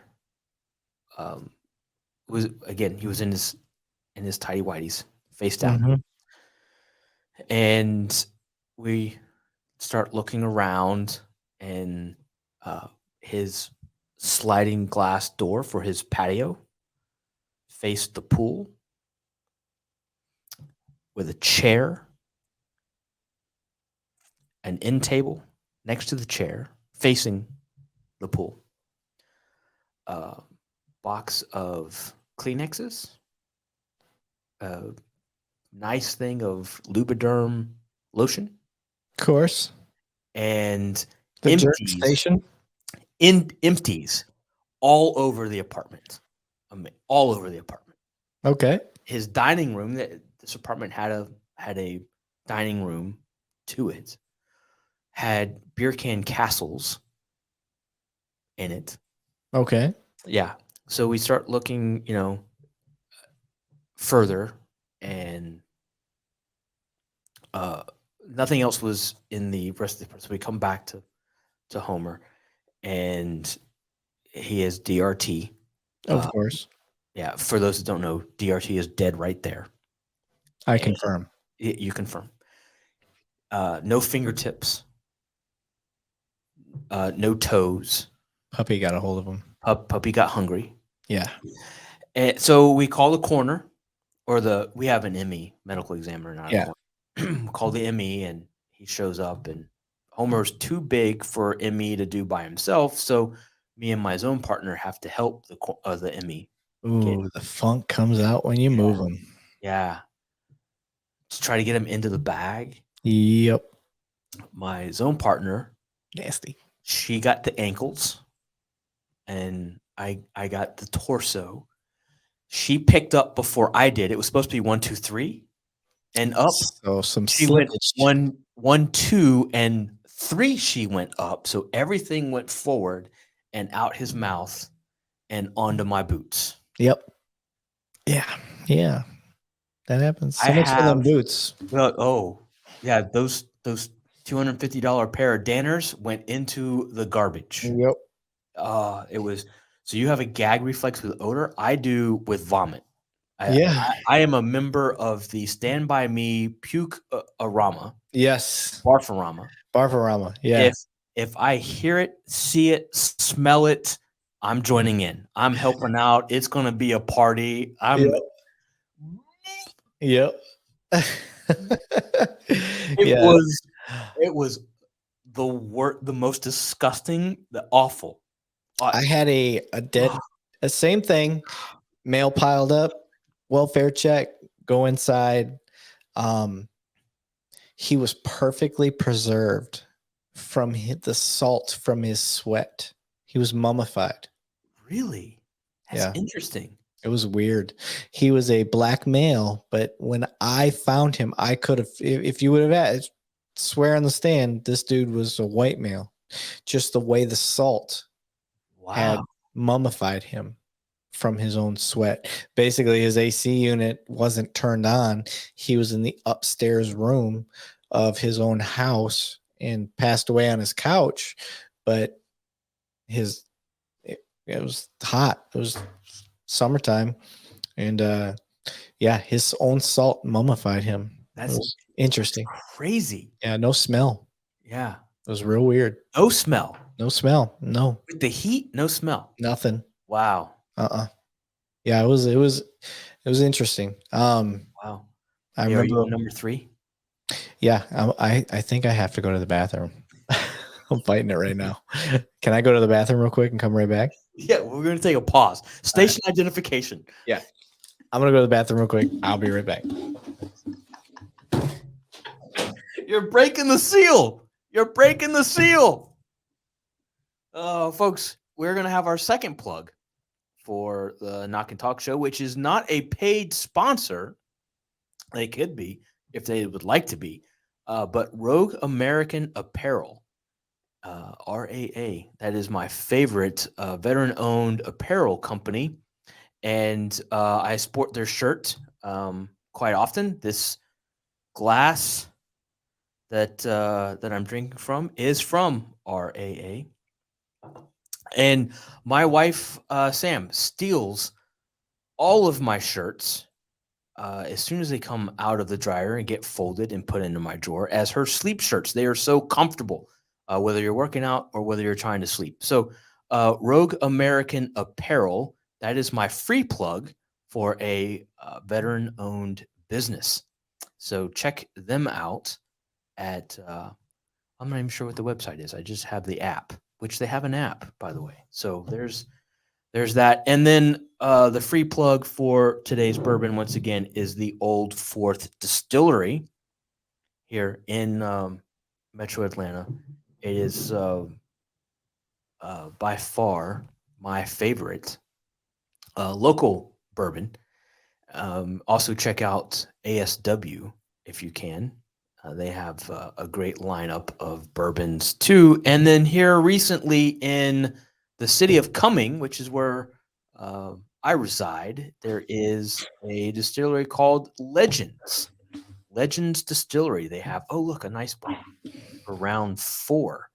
Now that the seal is broken, and Good now. yeah, Erik is back with us. So I was doing some free plugs of companies that are not current paid sponsors, but Okay. could be. So one of the things I wanted to mention to you, always have a piece of paper and a pen with you. So anytime you have pauses or things you know you need to edit, you write your times down that you're looking at on your Podcaster Pro, Roadcaster Pro. There you go. And there it is. 132 is where we're at. That's what's up. Yeah. So yeah, those are some pretty disgusting stories. yeah, I got tons of those. And it is a shame. I mean, there's a plethora of stories that we could get into that some people probably would not like to hear. So let's get back to some funny Shasta. Okay. Are you an FTO? I was at one point. Okay. At one point, you were an FTO. Yeah, I actually was an academy instructor for 3 years. Oh, shut the front door. Okay. Yeah. All right. Stupidest thing a rookie did. Okay. Stupidest thing a rookie did. Stupidest thing. Stupidest. Which should be funny in and of itself. Yes. So, okay. I wasn't the FTO at the time. I actually was this guy's academy instructor at one point. He was in his FTO phase, okay, with his first phase FTO. Now I'm working a part-time, and this cab keeps driving. I see him drive around a couple times around the block, and he must have spotted me about the 3rd time he comes around, and he stops and he gets out. And he's like, this guy's not paying his fare. Basically, he's holding this guy hostage because this guy's not paying. And he sees me and he pulls over. So I'm like, I'm working a part-time. I have nothing to do with this. So I'm like, I need a unit over here. I've got an issue. I don't know what's going on, but I'll figure it out why you guys head this way. So I find out that basically the guy in the backseat wasn't paying the fare. And I talked to the guy and he's like, I don't have any money. All right. So I do the good, guy thing. I get everybody's information and I start running the guy in the back seat. And I get the cab information, the business information, the VIN number. I get everything. And I write it all down. By the time the rookie gets there with his FTO, so the rookie gets there and he doesn't say anything to me really. He just goes over to the driver. So I look over at the FTO who I'm friends with and I say, what's he doing? He goes, he's training. I don't know what he's doing. And I'm like, do you want me to let him sink or what do you want me to do? He's like, just let him keep going. I'm like, okay, cool. Okay. I have bad guy's cell phone and wallet. And I said, well, here's his stuff. And he goes, I don't want it. Give it to him. I said, okay. So I go over to him. Hey, I got this guy's stuff. What do you want me to do? Set it on the car. Okay. So a lot of times officers set stuff on the patrol car. Me, I always try to set things on the windshield. So if I go to drive off and I forget that I have it, at least I got some sort of visual cue. So I set it on I go to set it on the driver's side windshield. And he goes, well, I'll take it. So he takes it. And he goes over and he talks to the driver some more. I'm not sure what he's trying to figure out, but I've got all the information. He goes over to his FTO, starts talking to him, and then sets the stuff down on the passenger side corner of the windshield. Okay, keep the mental note of that. Then he goes to talk to the bad guy. He still hasn't asked me for any information. Okay. And I look over at my FTO friend and say, like, here, take this sheet of paper. I know you're going to need it, but It's all the information that you're going to need to run this call. All right. And he's like, he tucks it in his pocket. He's like, I'm letting him do his thing. He knows he can come to me if he's got questions. And so, and long story short, this rookie got fired. He ended up getting fired because he just couldn't do the job. So anyway, 45 minutes he talks to the driver. 45 minutes.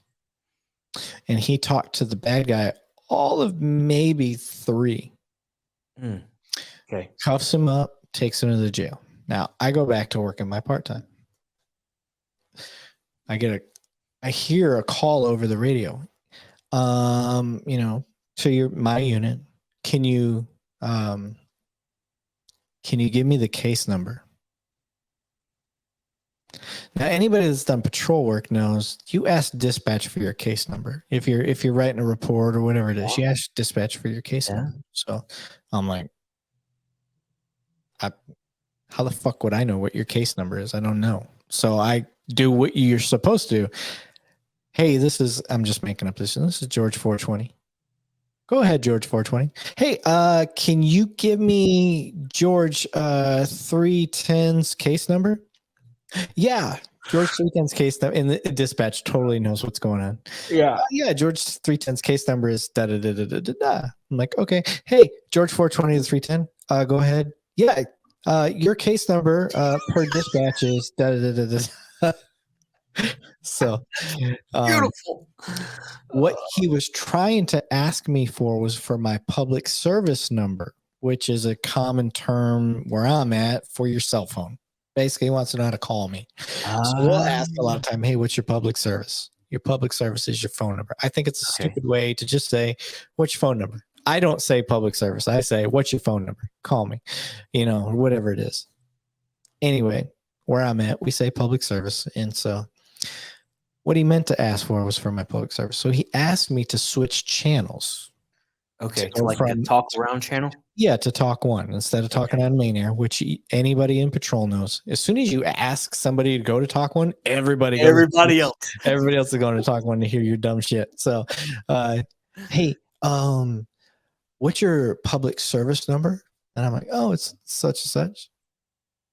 And instead of calling me and asking me, he says, where's his cell phone? That's what he asked me on talk 1. Wow. So I'm trying to throw him a bone. I'm like, call me. Like, I'm trying to help him out. Like, I don't want to make it's okay to make somebody look dumb to make them learn a lesson, but I'm not his FTO, so I'm not trying to make him look dumb. Right. I'm trying to help him out. So he calls me and he's like, oh, where's his cell phone? I'm like, I don't know. I gave you his cell phone. No, you didn't. I'm like, you were talking to the driver, and I walked over and I gave you his cell phone and his wallet.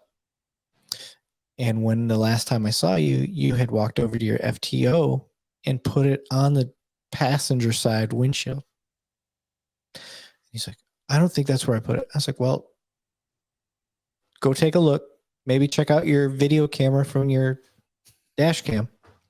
Because everything we have, you can look on your cell phone. You can review from your cell phone or from from the MDC, the computer inside the car. So I get a call a little bit later. Okay, yeah, I did set it there, but I can't find it. Do you know where it would be? So I'm like, well, I can go backtrack on the ground in the area. So I go look and it's not there. And I said, logically speaking, because I'm working downtown, his drive from there to the jail wouldn't have been that far. And he only would have made 1 turn. Okay. And I said, I would check that turn because it may have fell off on that turn. So he goes back and sure shit, there's the cell phone, there's the wallet laying on the ground. Now, at the time, I was no detective, but my detective skills had really come across on that one. Yeah, so there's your clue. Yeah, so there's probably dumber rookie calls that I've seen, but probably done myself. But that one in particular stood out because he did end up ultimately getting booted from the department and probably shouldn't have made it through the academy to begin with. Yeah, so we had one of those in my academy. He's a sergeant now, and I don't know how he. That's the way it goes, bro. Yeah, I think You it gotta was fuck up to promote up. that whole past the he promote him so he's somebody else's problem. I don't know, but that story leads me to ask you this question. You know, we all buy these really expensive, really nice aluminum or black coated form holders with the clipboard that you can put, like your cheat sheets in there and all. Yeah. How many of those have you lost? And everybody that's in patrol knows what I mean by how many of those have you lost. Okay, so I can't lie. I had the benefit of having a dad that was in law enforcement. Okay. He taught me the trick of magnets. Oh, beautiful. Yes. So every one that I had, I glued a magnet to. And you set it on the car, and inevitably you drive away. And I can tell the drinks are getting me. I can't even say inevitably. There we go. Inevitably, you drive off. And You're then just speaking in cursive. That's all. Yes. Cursive. So, yeah, I've added a magnet to it just because I listened to some wisdom passed on from the old man. That is a life hack. So rookies, yes, whether you're an FD or PD or even in the military, because I'm sure the Humvee has some magnetivity. I think this is sort of magnetism. Yeah, I don't know. Magnesium. Yeah, anyway, I can't tell you how many times. Yeah. Put it in drive, hit the gas, and then you hear, and you look in your rearview mirror, and then there's this plume of paperwork just floating down the road. Shout out to OtterBox, because when OtterBox was kind of a newer thing, I had dumbass set my phone up on the light bar because I used my phone to take pictures of some evidence. Okay. And for whatever reason, I set it up on the light bar, and we're driving, and I was probably driving for about 20 minutes. And then I took a turn and I heard, I was like, what the hell is that? So I stopped and I'm looking around. I don't see anything. And I'm like, that was weird. And I jumped back in my car. And luckily I had the habit before taking off. I'm like, oh, I wonder where my cell phone is. And I start reaching around. Where's my cell phone? And I start thinking, and I'm like, oh shit. I set it on the light bar. Oh, I hope to God that was my cell phone that I heard fall off. And I go back, and there's my cell phone in the middle of a roadway. You know, I was working midnight, so the traffic was light, but I didn't have any issues. But yeah. And right now, like, my cell phone, like, that is not an OtterBox by any means. It's very thin. So back in the days of carbon copy reports, handwritten reports, I mean, that's how I think the dinosaurs had just extinct when I started. Yeah. Yeah. I can't tell you the number of tickets were the only thing that I've ever had to deal with that are handwritten. Oh, bless your heart. Yeah. You don't know the struggles. You don't know the struggles of a lieutenant that take your report. It's a great report. And there's carbon copies. Great report. Except for this one line. Hand it back to you, and now you've got to write the whole thing. I need you to redo that over again. Yeah. Oh, and then if you left it on the roof without magnets, so like that, how many reports I had to rewrite from memory? Yeah. Wow. Yeah. Yeah. I was struggles. I tell you, struggles. I was a big fan of the writing your accident reports by hand. I still to this day prefer doing accident reports by hand. Not that I do accident reports anymore. That's well beyond what I do now, but I hated having to pull diagrams over and do all that when it took me 10 minutes to just take my little tool, Yeah. Blue blitz. Yeah, and draw it on there, and that was it. Yeah. Quick, fast, in a hurry. Now I don't know if this is everywhere. It's not where I'm at yet, but I heard now you can take Google Maps and you just take a clip of where the accident occurred and you can just place things. Yeah, that's what I heard. What? I heard that's where we're at now with our accident reports. If that's the truth, that's pretty cool. Yeah. So when I started, we had a filing cabinet in the precinct of every major intersection in the whole precinct of pre-drawn intersections. Yep. Somebody went through and drew it and it got approved. So now and if you pulled the last one, your job was to go to the printer, the copier, and make 25 copies of it, put it back in the folder. And then they came out with, I don't remember the name of the program, but where you had to do it on your computer and you had to like Easy Draw. That's what it was called, Easy Draw. And it took like an hour just to do the daggum diagram. And I'm like you, it was so much faster. Pull out the blue blitz, do your little stencil, and on the pre-printed paperwork and attach it and move on. So, yeah, when I was on bikes working in a downtown area, we had one officer that had went through and taken the time to make every intersection in the downtown area specifically for the bike unit. And when I went through that, I was like, bought him a bottle of Old Fourth Distillery bourbon. I took him to lunch. Yeah, you took him to lunch. Yeah, I was like, and he had it made for, at least a year prior to me being on the unit. But I had an accident, and he goes, "Hey," his actual name was Happy. Happy was like, "Hey, dude, I got these on a thumb drive, all the intersections." I was like, "What do you mean you got all the intersections?" I'm like, "All of them in downtown?" And he's like, "Yep." I was like, "How?" He's like, "I made them." I was like, "What the fuck? You made all the intersections?" He's like, "Yeah."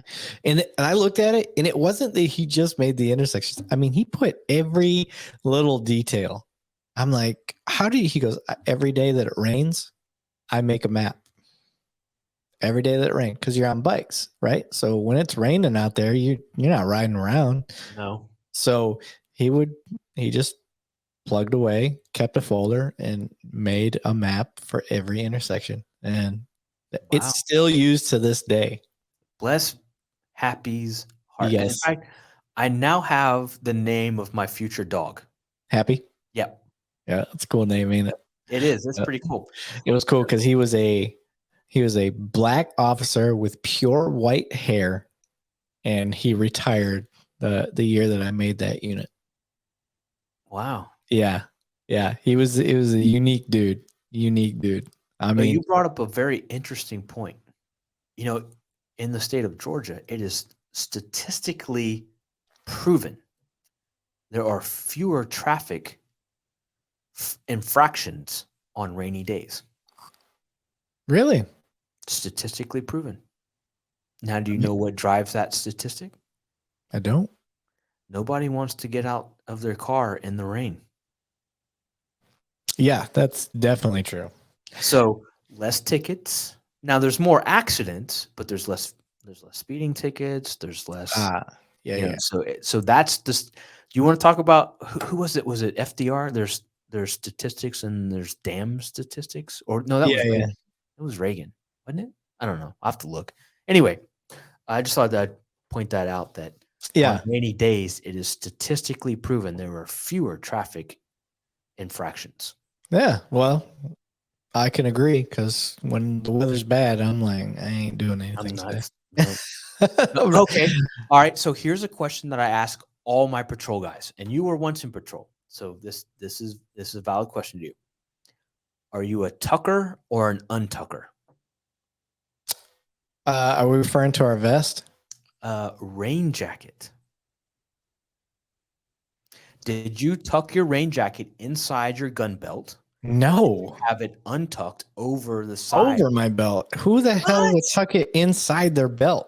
I'm a tucker because it looks cleaner I can get to my gun and my radio and my handcuffs and my ass baton without having to move the jacket out of the way. Oh, you're nuts. There's I no was a way. tucker. Yep, I was a tucker. Nope. Yep. Now I was in the Air Force, but my FTO, both of my FTOs were Marines, and Marines have the sharpest dress uniforms, Yeah. hands down, and they carried that into their patrol world, and the jacket had to be tucked inside the gun belt. There's no damn way. Yeah. Not with a leather gun belt. I am not getting my leather gun belt soaking wet. And I am also not trying to keep up with the maintenance that needs to be done when your belt has had moisture all over it all day long, or however long your shift is. It doesn't. In Georgia, the humidity, it's 90% or higher. Yeah. 90% of the time. So, I mean, we were just moisture driven, and it didn't matter whether it was dripping or if it was just hovering in the air. Yeah. Yeah, it didn't matter. I mean, Yeah. And you're an academy guy, and I know you're a bit of a firearms guy. We carried the Smith 5906 when I first. Piece of junk. I'm not a Smith & Wesson fan. No, God, I've carried SIGs, I've carried Glock, I've carried Beretta, carried Smith, and Glock is my all-time favorite, and then SIGs, and then I don't really care for Berettas or Smith & Wessons personally, but right now I'm a Glock fanboy, so down and dirty. You want a gun that goes bang when you pull the trigger. You want a Glock. Now, if you want a gun that you can dress up in a nice dress and take it out for a nice steak dinner, there are other guns you can spend lots of money on. Right. But if you want a gun that gonna go bang every single time you pull the trigger, and it doesn't have to be a sexy gun, it just needs to be a functioning gun. That one in the background, right there. That's a Glock. Yeah. Glock is not a sponsor of this show. This is just my personal opinion. I've got a Kimber, I've got a SIG, I've got all kinds of others. But if I'm going into battle and my life depends on the gun going bang, that gun's going to be a Glock. That is a Boba Fett. That is bad. That is a Boba Fett. That is bad, dude. I don't know if you can see it on the camera. Oh, yeah. I can see all kinds of Boba Fett. That's all laser engraved. That's Boba Fett holding his blaster. And then you've got the RMR. I don't know if you can see it in there. Yeah, it's a little dark, but I can see it. Yeah. Hey, so basically, I'm gonna try something new. So you and I both are still kind of new with StreamYard. Hold that back up. I'm going to try to get this to go full frame with you. Nope, that's not it. That's not it. I don't know how to do this. Fuller frame to me, because now I can see my iPad and my whiskey and my solo layout. Boom, there it is. Oh, there you go. Look at that. All right, now throw that back up there. The RMR you were showing on the dovetail. Yeah. Okay. Plug who did this, because I know they're a sponsor of your show. Yeah, that's HRH Combat Arms. That's hrhcombatarms.com if you're looking for them. And Paul Ware and Steve Miller are the owners of that business. Both veterans, correct? Yes. Paul is a retired Security Forces Air Force guy. Steve Miller is a Marine. And Paul is also a retired sergeant from a major PD. Okay. So I just learned. I'll have to tell you how I did that. But I just learned I can make this either me.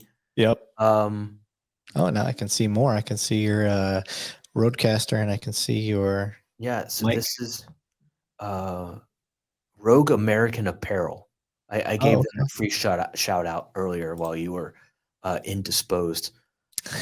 That's my favorite veteran owned apparel company. Rogue. Okay. I would say my two favorite is Mil-Spec Monkey, which is where I get my backpacks from, and then 9 Line Apparel. I like which is- 9 Line. Yeah, I wear a lot of 9 Line stuff. My They're a buddy. Georgia company. You know that? They're out of Savannah. Oh, are they really? Yeah. My buddy who just retired not too recently, but like maybe a year, 2 years from the Air Force, he is a 9 Line Apparel affiliate now. Oh, So good for him. yeah, so he was reaching out to me. I'll probably be wearing some of their stuff soon. He's sending me some shirts. That's awesome. So yeah, Well, when you were in St. Augustine, you were just literally a few hours away from their headquarters. I didn't know that. Yeah. Yeah, St. Augustine had the best peanut butter whiskey I've ever had. You know, I've got some peanut butter whiskey, and I love peanut butter. Peanut butter and chocolate. If I have two vices in my life, Yeah, bourbon and peanut butter and chocolate together. You know that old commercial, you got your peanut butter on my chocolate. You got your chocolate on my peanut butter. yeah, I don't care. I'll take it either way, peanut butter and chocolate. I yeah. can't do peanut butter whiskey. I just was the can't. same way. I've tried Screwball. I've tried all these different peanut butter, or one was called peanut butter and jelly. I've tried them. They're too sugary. I don't like the Yep. sweet stuff. Yep. Where this place got it right is it's an infused peanut butter, and I think the difference is it's a whiskey with an infusion of some peanut butter rather than a bunch of sugar with a little bit of whiskey added to it, if that makes sense. So Yeah. it actually tasted like a whiskey with a hint of peanut butter. Okay. And it still tasted like a whiskey instead of like you're drinking a dessert, which I'm with you. I don't like that. So I wish I could remember that. I think it was St. Augustine something or other, but I'll have to look them up. yeah, I'll give it a shot. I mean, again, if it's peanut butter and chocolate or peanut butter and bourbon or whiskey, I'll give it a shot. Yeah, I'm telling you, it's worth trying. I'll have to figure out what the brand is, but yeah, it was good stuff, man. Okay. Had a good time there. So, detective, are you in a generalized unit, or are you in a specialized unit in CID? I am in a specialized unit, property crime specific. Okay. Property. So not just burglary, but all property crime? All property crimes. So auto theft, burglary, BMVs, home invasions, Oh, come on now. catalytic converter thefts, which is Wait a minute. huge. Let's go back. You just said something. It's a bit of a pet peeve of mine. There's in the state of Georgia, there's no crime called home invasion. It's a burglary. We call it burg of a hab. Okay. So that's what we call it. Burglary of a habitation. Okay. It just, the element of the home invasion is the fact that there was a resident or an occupant inside the home. Inside when it occurred. And a news station can sell yes more whatever by using the term home invasion. But it's the crime itself, the elements of the crime. Right. It's just a burglary. But I support that spin because it is the ultimate invasion of privacy. You've got no fucking right in my home. No. And if I'm home when that happens, you're going to be lucky to walk out of there. So for me, if I can bring as much attention to somebody breaking into your house, whether you want to call it a burglary of a habitation or however you want to spin it, if spinning it as a home invasion brings more attention to it, I'm all about it, because I think it's one of the worst things that you can do. I don't disagree. But inside departments and inside CID, there's a bit of a sibling rivalry between the different units. You've got property crimes and you've got persons crimes. Right, like robbery. And the department I worked for, property crimes was divided into each section. So you had a burglary unit, you had an auto theft unit, you had a financial crimes unit, and then you had a general crimes unit. Yeah. And then in the persons crimes, you had robbery / homicide. They would only work together if the two overlapped. Otherwise, they were two separate units. Yep. And then you had special victims. And that was either the sexual or the emotional crime of either an elderly or a juvenile. Right. Every once in a while, the robbery homicide guys would get the adult rapes, and they would call in a special victims detective to help them out with that. But if you called a crime, if you called a burglary a home invasion, in our department, robbery homicide would try to take it because it involved a person being there, and burglary didn't want to give it up. Yeah. Like, no, that's ours. We Right. can handle it. Is that the same with where you're at?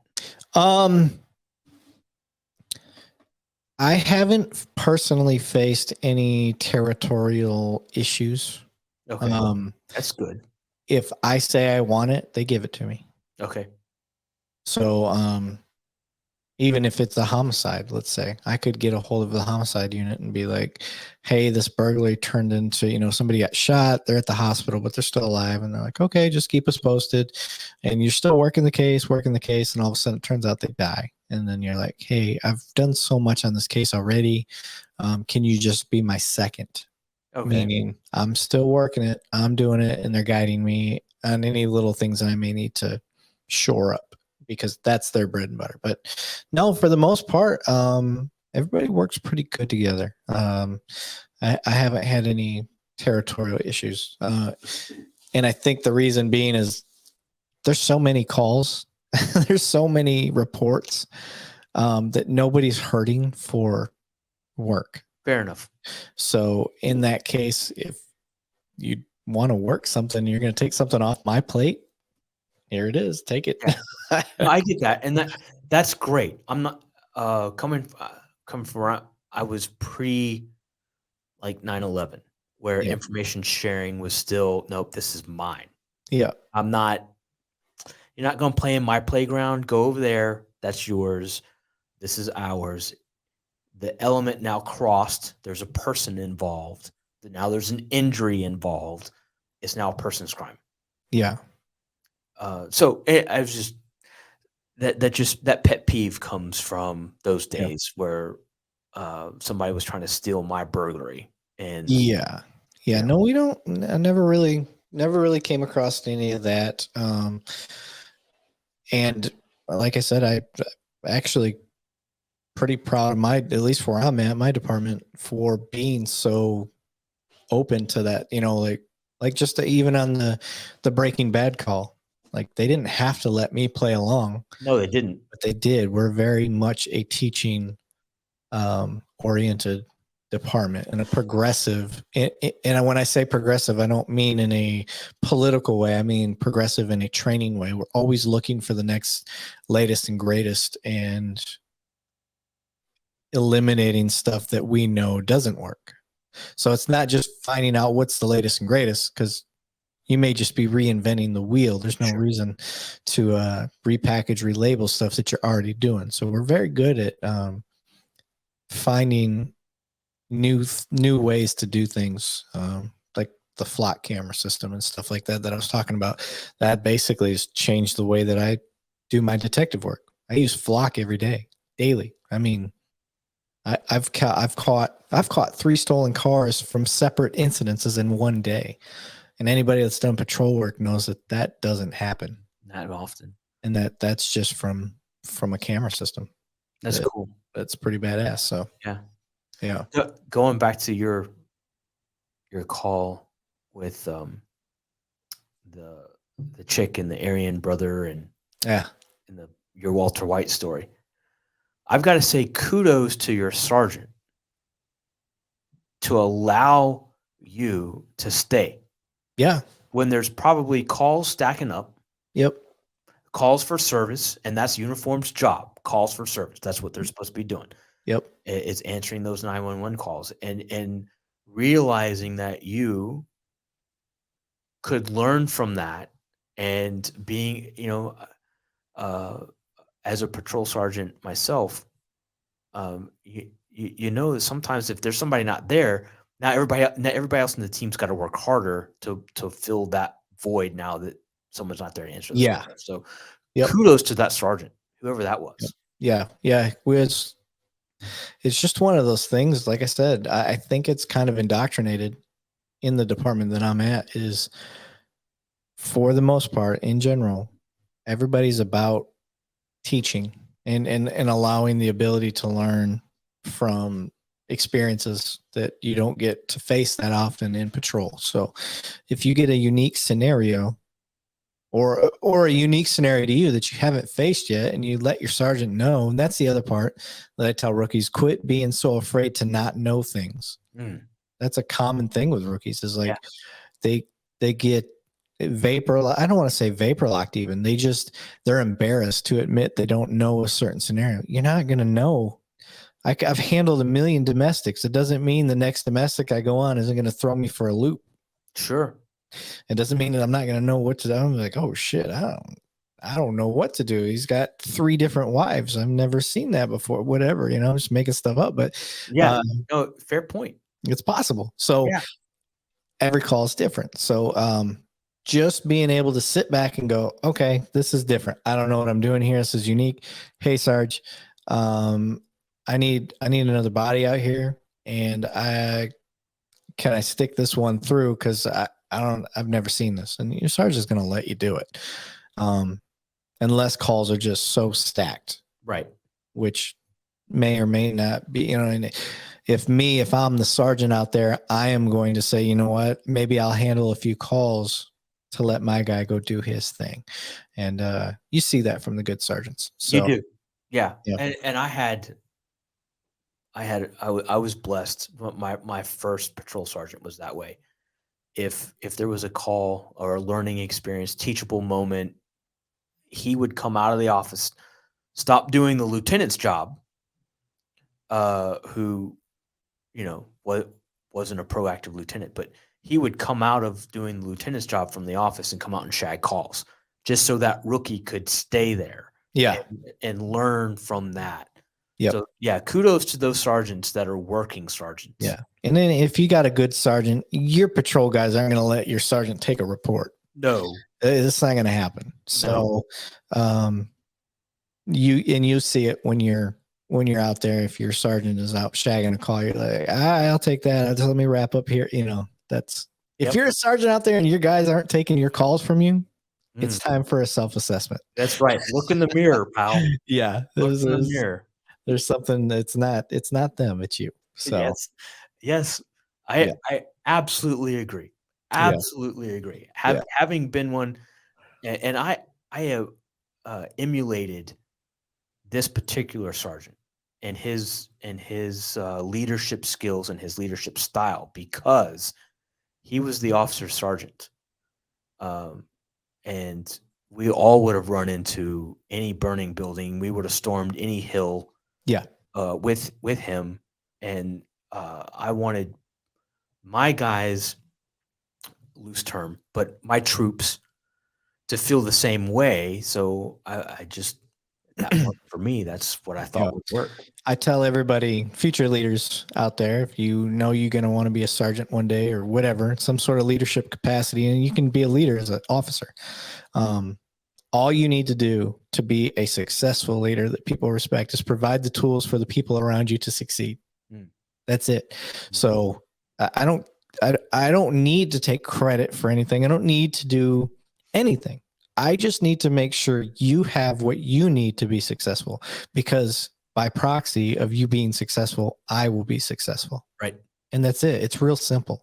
So I don't need a micro. I don't need to do any of that.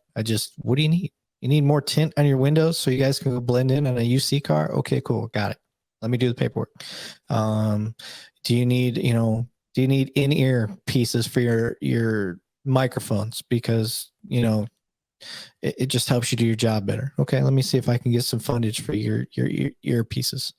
If not, at least get you connected with a place that can give you a hefty discount, because it's a piece of equipment you need for work. And those little things are morale boosters for those guys that are out there trying to actually do the job.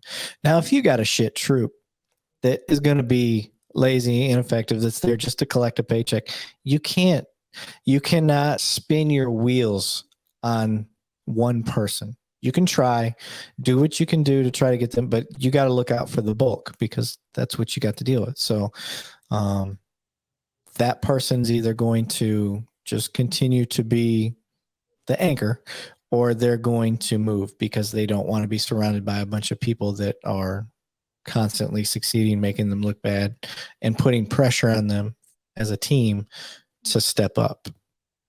Which leads me to my next question, and that is, what are your thoughts on the difference between rookie law and veteran law?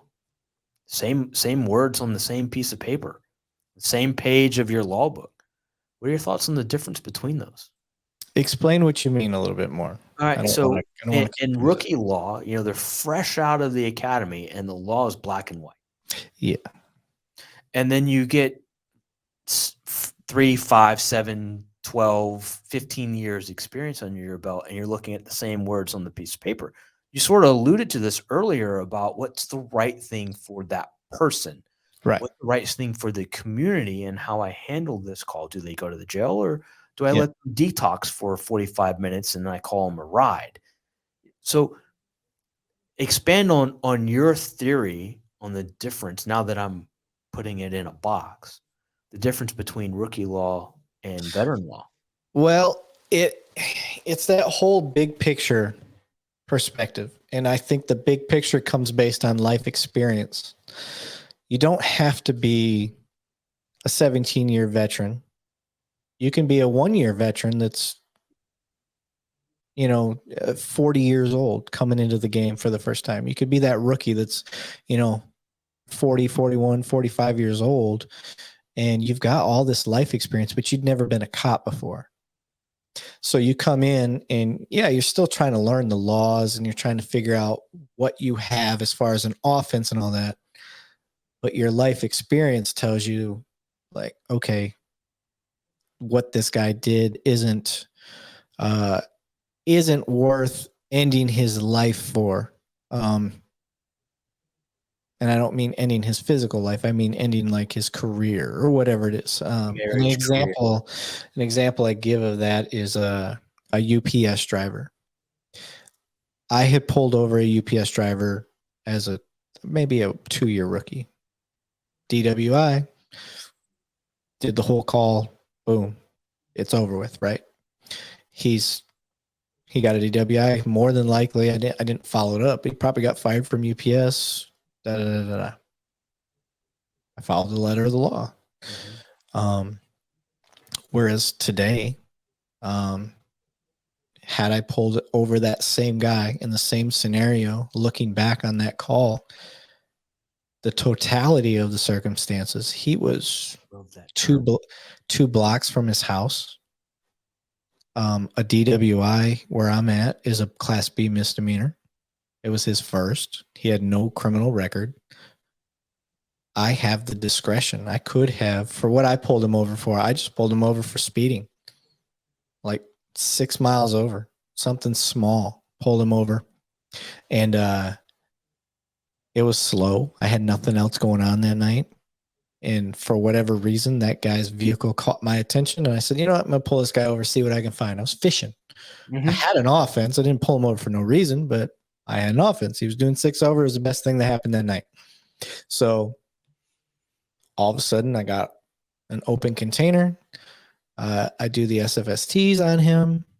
It wasn't the biggest failure in the world. There was no damage on his car, and he was close to home. Had I stepped back from myself for a second and looked at big picture, that guy would still have his job. I would have gotten him a ride home, taken him home, whatever. Now, looking back today, but rookie me didn't have that vision. I didn't see that. I just, okay, I'm trying to get everything together. Okay, I got this offense. It's not that you're not human. It's you've got so many new things running through your head of how you handle the law that's been broke that you don't have the wherewithal to step back and say, okay, just because I can doesn't mean I have to. Sure. So nowadays, if I could tell people to start trying to look at the big picture quicker, it's hard to do. It's hard because, like I said, as a rookie, you've got so many different things running through your head that you've never had before. I don't care how much of a people person you are. Even if you're 45 years old and you're stepping into this role, you can still get wrapped up in the how do I do what I can do mentality until it becomes habit. And then once the habit starts getting there, it's like any job. You could be a TV repairman. You follow the manual until you get so comfortable with the manual, start seeing the shortcuts. You're like, oh, Right. I don't need to do this, this, and this. That's just, let me get right to this. And that's how law enforcement is. So that's how I look at that rookie mindset versus that veteran mindset. It's just a matter of practicing your craft until you can start to see those gaps. How much do you think CompStat drives that? That's hard. Isn't it now? It depends on your unit. For example, if you're a traffic unit, your job is to write tickets. That's your job. Yeah.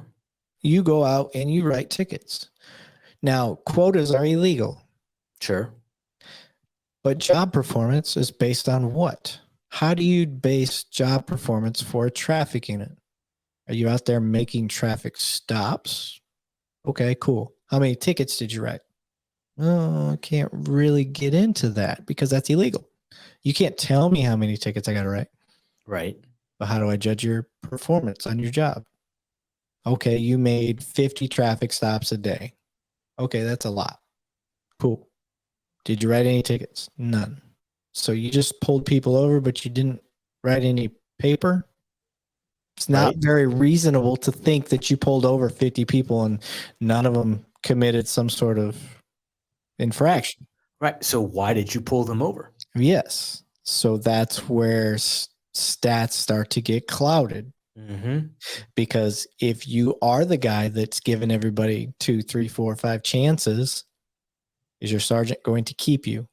Mm-mm. Because to the people above your sergeant, you're making them look bad because the stats they want to see, if they're a stat-driven place, that's not the stats they want to see.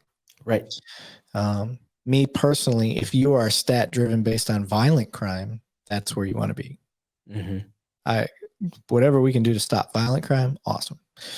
Everything else, officer discretion.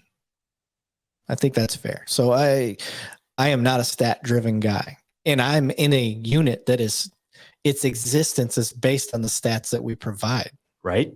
So if I'm not out getting people their property back, why am I out there? Why not just have my guys go out and start shagging calls in patrol?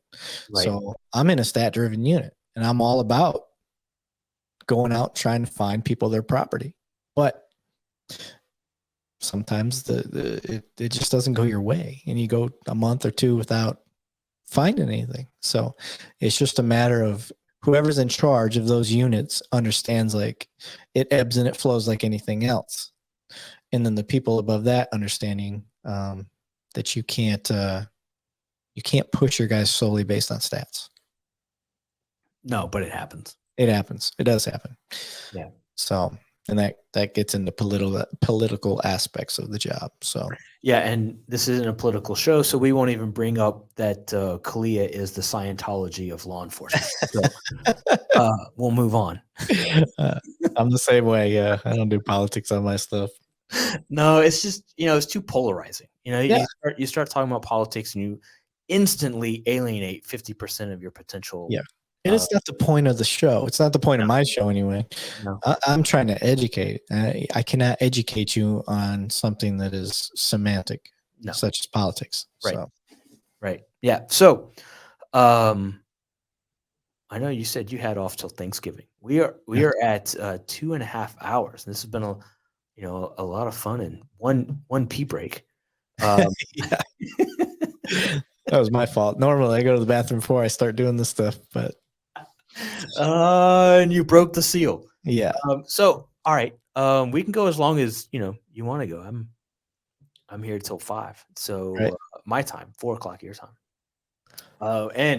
Or till this Old Fourth Distillery is gone. Is gone. I can't do that today. But So man. tell me, Eric. Two cops, one donut. Uh-huh. How did you come up with the name? Okay, so it's not what everybody thinks. Everybody thinks I came up with the name of Two Girls, One Cup. Yeah, and that is the most disgusting. Yes, that's not how I came up with the name. Okay, I didn't put two and two together until later. I came up with the name because of, first off, the only podcast at the time that I'd ever watched was Joe Rogan's. And I love Joe Rogan's podcast. So I kind of copied that. And then I did copy that basically as far as my video setup and whatnot. And he had some guests on there, Bert Kreischer and Tom Segura, and they made a podcast based on Joe's recommendations, and they called theirs Two Bears, One Cave. So I just kind of copied off of that because I like their podcast. They're funny. They're comedians. And I made this, and it wasn't not even a week into it with my friends and stuff. And they're like, oh man, it's funny. It's like Two Girls, One Cup. And I'm like, fuck. For my viewers and listeners that have not seen Two Girls, One Cup, do not look it up. Don't look it up. Don't look it up. It ain't worth it. Please. Mom, I'm telling you, do not look up Two Girls, One Cup. Okay. Yeah. Continue. So my mother, she watches the show. Yeah, my mom watches mine as well. A good Southern Baptist woman, and I think that can cause an aneurysm, stroke, and heart attack all at one time. So right, don't look that up, Mom. So yeah, that's how I came up with the name, and it just kind of. Who did the graphics? So I grew up watching The Simpsons, and Chief Wiggum was always the hilarious type. I just wanted to get my sense of humor out there with this, and I love The Simpsons cops version, like Chief Wiggum. So I got in contact with a company called Turned Yellow, and that's what they do. They Simpsify everything. And that's awesome. So I took a picture of my podcast room at the time. It's funny because you see the mic stands look like yours. That's the mic stands I had, and I had the little pop filters in front of them and stuff. And my buddy that was kind of helping me get it off the ground, and that's the picture. That's how my studio looks. So they created that. I told him I wanted it to say Two Cops, One Donut, like it would say The Simpsons in the TV. So that's great. Yeah. I think that's fantastic. The branding is amazing. So kudos to your think tank and the guys that made that happen. So when I first went to my go-to graphics guy, and I said, this is what I want to do. And he said, okay, cool. So what we need to do is we need to get a fat dude cop and a tall, skinny female cop. And that's going to be your branding. And we'll have like a microphone in between the two of them, and they're going to be standing at the front door. And all I could see was your branding. And I was like, no, I can't do that. It's already done. I can't do that. And because I had already watched your show, and that was the reasons I got started. And I was like, I'm not taking that. It's already done to perfection. So I appreciate it. Yeah.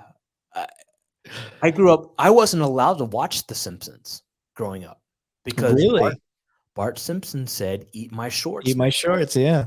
And that in a Southern Baptist family, in at the time rural Tennessee, that just didn't fly. I was not allowed to watch it. Yeah. I couldn't watch PG-13 movies until I was 17. Dang. Yeah.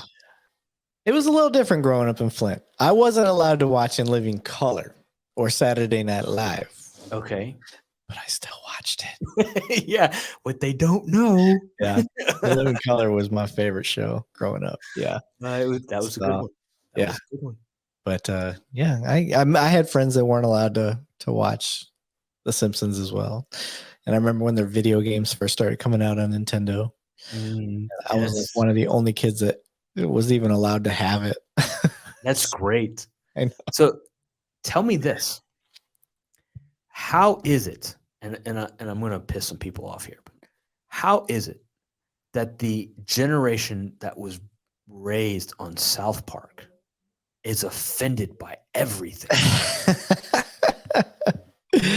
I don't know. I don't get that either. What is that? I don't know, because I love South Park. I think it's hilarious. It is. Yeah, to the point where even Chef was driven off the show, Right. you know? Yeah. I think a lot of it has to do just with lack of social interaction. And the twist in society, when you lack the social interaction, you start to, like, where I grew up, as soon as my friends started getting around each other, it was nothing but disses. Like, and if you couldn't hang, you took your ball and you went home. Yeah, And that's then, right. and you Yes. used your reset and you got your game back together. And the next day we all got back together again. And as soon as somebody opened up that Pandora's box, we all start ripping at each other. You had done your homework and you knew exactly how you was going to rip on them the next time. So that's just how it was where I grew up. Yeah, it wasn't much different Yeah, where I and grew up. I don't think that that's quite the case anymore, because it's one thing to talk shit on the internet and through text versus talking shit in Face to person. face. Yeah. So, Yeah. I think a lot of times we start saying real personal stuff on social media that we would never say in person. No, you get your Versus, face smacked. yeah, and in context and tone, facial expressions, and all that stuff, when we're together, you realize, like, hey, this isn't malicious. I'm saying it because I love you and we're Yeah. friends, and Yep. it's just cutting it up. If I cross the line, I'll see it on your face. I'm like, I'm sorry, man. Like, wasn't trying to cut you that deep. So, Yeah. Yeah. that's the difference between the in-person stuff. And so I think that has a little bit to do with it. Is it a fix all? Is it the answer? No, but I think it's a part of it. I agree with that. I think that's a great view.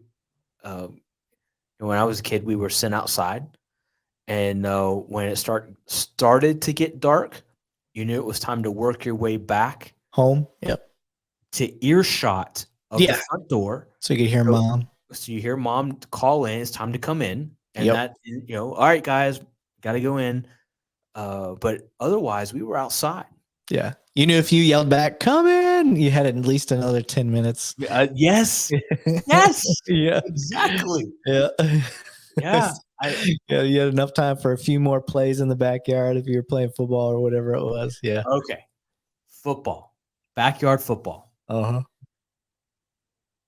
20 minutes in, inevitably, or at least in my neighborhood, 20 minutes in, somebody would get tackled too hard. Mm-hmm. Somebody's feelings would get hurt. And then, and just for political sake, I won't call the name of the game that backyard football turned into. I know what you're talking about. But it turned Here's into the guy. Yes. Yeah. It turned into an all-out just brawl. Whoever had the ball would get smeared. Yeah. And the at that point in time, the object of this new game, get rid of the ball before you got tackled. Yeah. So it was the same up north as it was in the south. For sure. It was way more fun in the snow. Oh, I never played it in the snow. Oh man. Never played it in That the ball snow. gets loose, gets slippery. It's fun. Wow. For sure. Yeah. Yeah. Okay. I am proud to know that it was extended across the country. Oh, for sure. Yeah. Okay. Yes, sir. All right. So, speaking of childhood games and the spirit of this show, and I brought up the movie earlier, Stand By Me. What is the funniest thing from your childhood in a group of kids in the backyard, neighborhood you can think of? Funniest thing from a group of friends in the backyard. Yeah. Huh. Let me think. We can put a pin in that, let you think on that. I tell you what, we're going to do a brief pause because now my bladder is full and Okay. I need to release some pressure. Okay. I will be right back after these messages from, and this is the first ever on the Knock and Talk show. These messages from Two Cops, One Donut and their Yes. sponsors. Go ahead and fully plug. I'll be right All back. right, we'll do.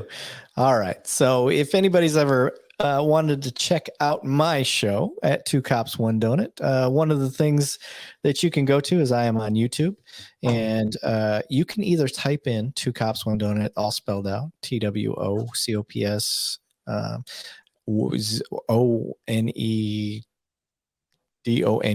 So you can do it that way, or you can Google Two Cops, One Donut with the number 2 and the number 1 in there. I am on Spotify, Google Podcast, Apple Podcast, Amazon Music, Buzzsprout.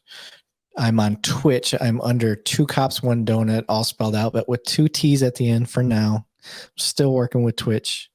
And the premise behind my show on Twitch is I will watch YouTube body cam videos, and I will walk you through the call as though I am seeing that call fresh. So you get a chance, instead of seeing an officer say, okay, this is where this cop messed up, this is da da da da. We're not doing that. On this, I walk you through how I would handle the call and the things that are running through my mind as the call develops. I've never watched the video, so there's no prior knowledge. I'm basically exploring the call the same way you would be. And you get to hear my perspective as a cop as I'm doing it. Now, I will pause it and say, okay, at this point, this is what I'm looking at, da, da, da, da, da. And the cool part is you guys get to respond on the Twitch chat box. And if you've got video links or anything like that that you want to send for body cam footage for me to look at, I will do that as well. I have one official sponsor, HRHCombatArms.com. It's basically a retired sergeant from a police department and a retired Marine veteran. They own a gun shop, and that's where I get a lot of my guns done. Great company, HRHCombatArms.com. You guys can check them out at any time.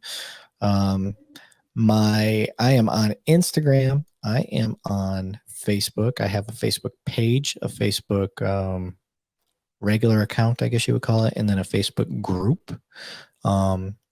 Neither one is more special than the other, but I have all of those. I also have, what is the other one? Not just, I have a TikTok. I don't use TikTok like a whole lot, but I have a TikTok, so you can jump on there. It's not my favorite thing in the world, but I'm getting better at it. But I have that. And for right now, the whole premise behind my podcast is basically educating people as best I can on what each police or any first responder does. So you can kind of get an educated, my dog's barking. You can kind of get an educated idea of their position, what they do. So like I said earlier, if it's a SWAT officer, a lot of people think they know exactly what a SWAT officer does, but you never actually talk to a SWAT officer. So he'll go through and explain what he does. And at the same time, we go down and talk about stories and things that they did. But the whole premise is to get a firsthand knowledge from somebody that actually does the job and what they do. And kind of gives you a way to root for that person or not root for them.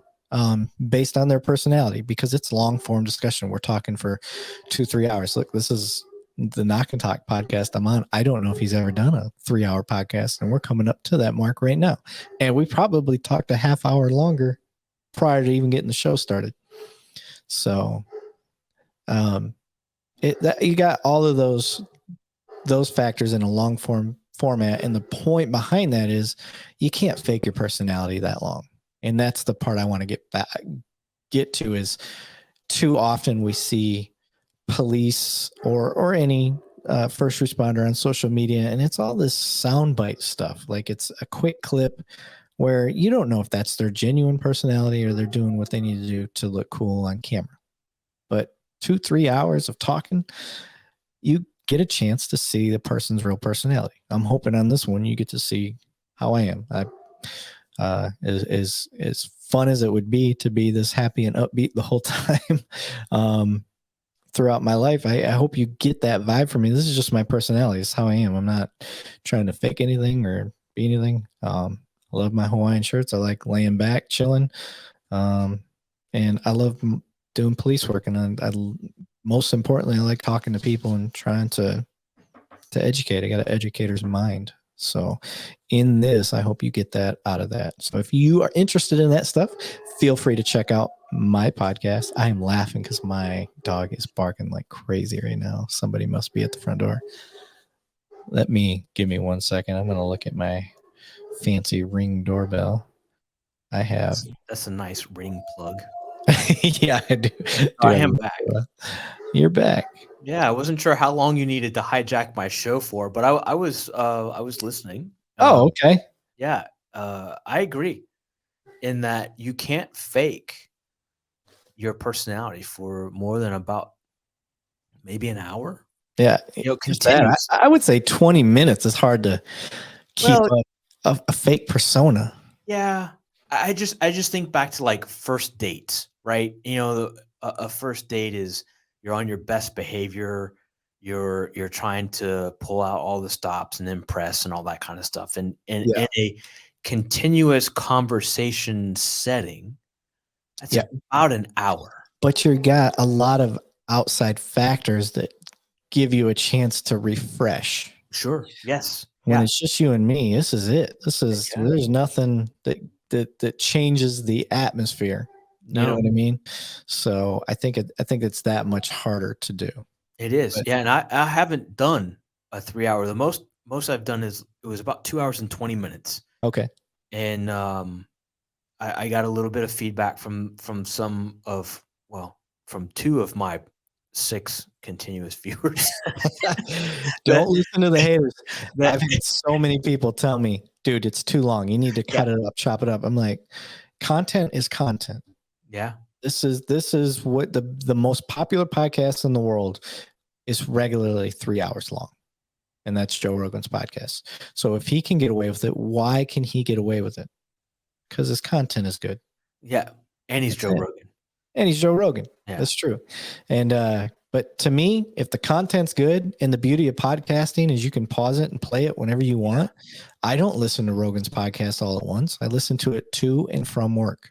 It takes me a good week to get through most of his episode. Mm-hmm. So I'm constantly in a state of trying to catch up with whatever. And then the other beauty is maybe that topic doesn't interest me, or the person you have doesn't interest me. So I don't listen to that episode. I skip ahead and I pick the topics that are interesting to me. So, yeah. Well, 2 cops and 1 donut is always interesting. I hope so. It's interesting to me. That's the beauty of it. I have fun. If other people have fun with it as well, that's great. That's just I got a confession. I never ever in the nearly 16 years that I wore polyester would I eat a donut in uniform. I was the same. I mean, I'm pretty much the same. I don't really even care for donuts, to be honest. No. However, there are a couple places. We have a few places that make like these gourmet donuts. This one place makes it. You have to be 21 or older to even buy the donut. It's a margarita donut. Shut the front door. Yeah, dude. Wow. You come down here, Funky Town Donuts. If you're paying attention, I'm giving you a shout out. Well, you know what? Just for that, I'll throw a tag down for them. Yeah, and I'll tag our local one, Dutch Monkey Donuts, here in Cumming, Georgia.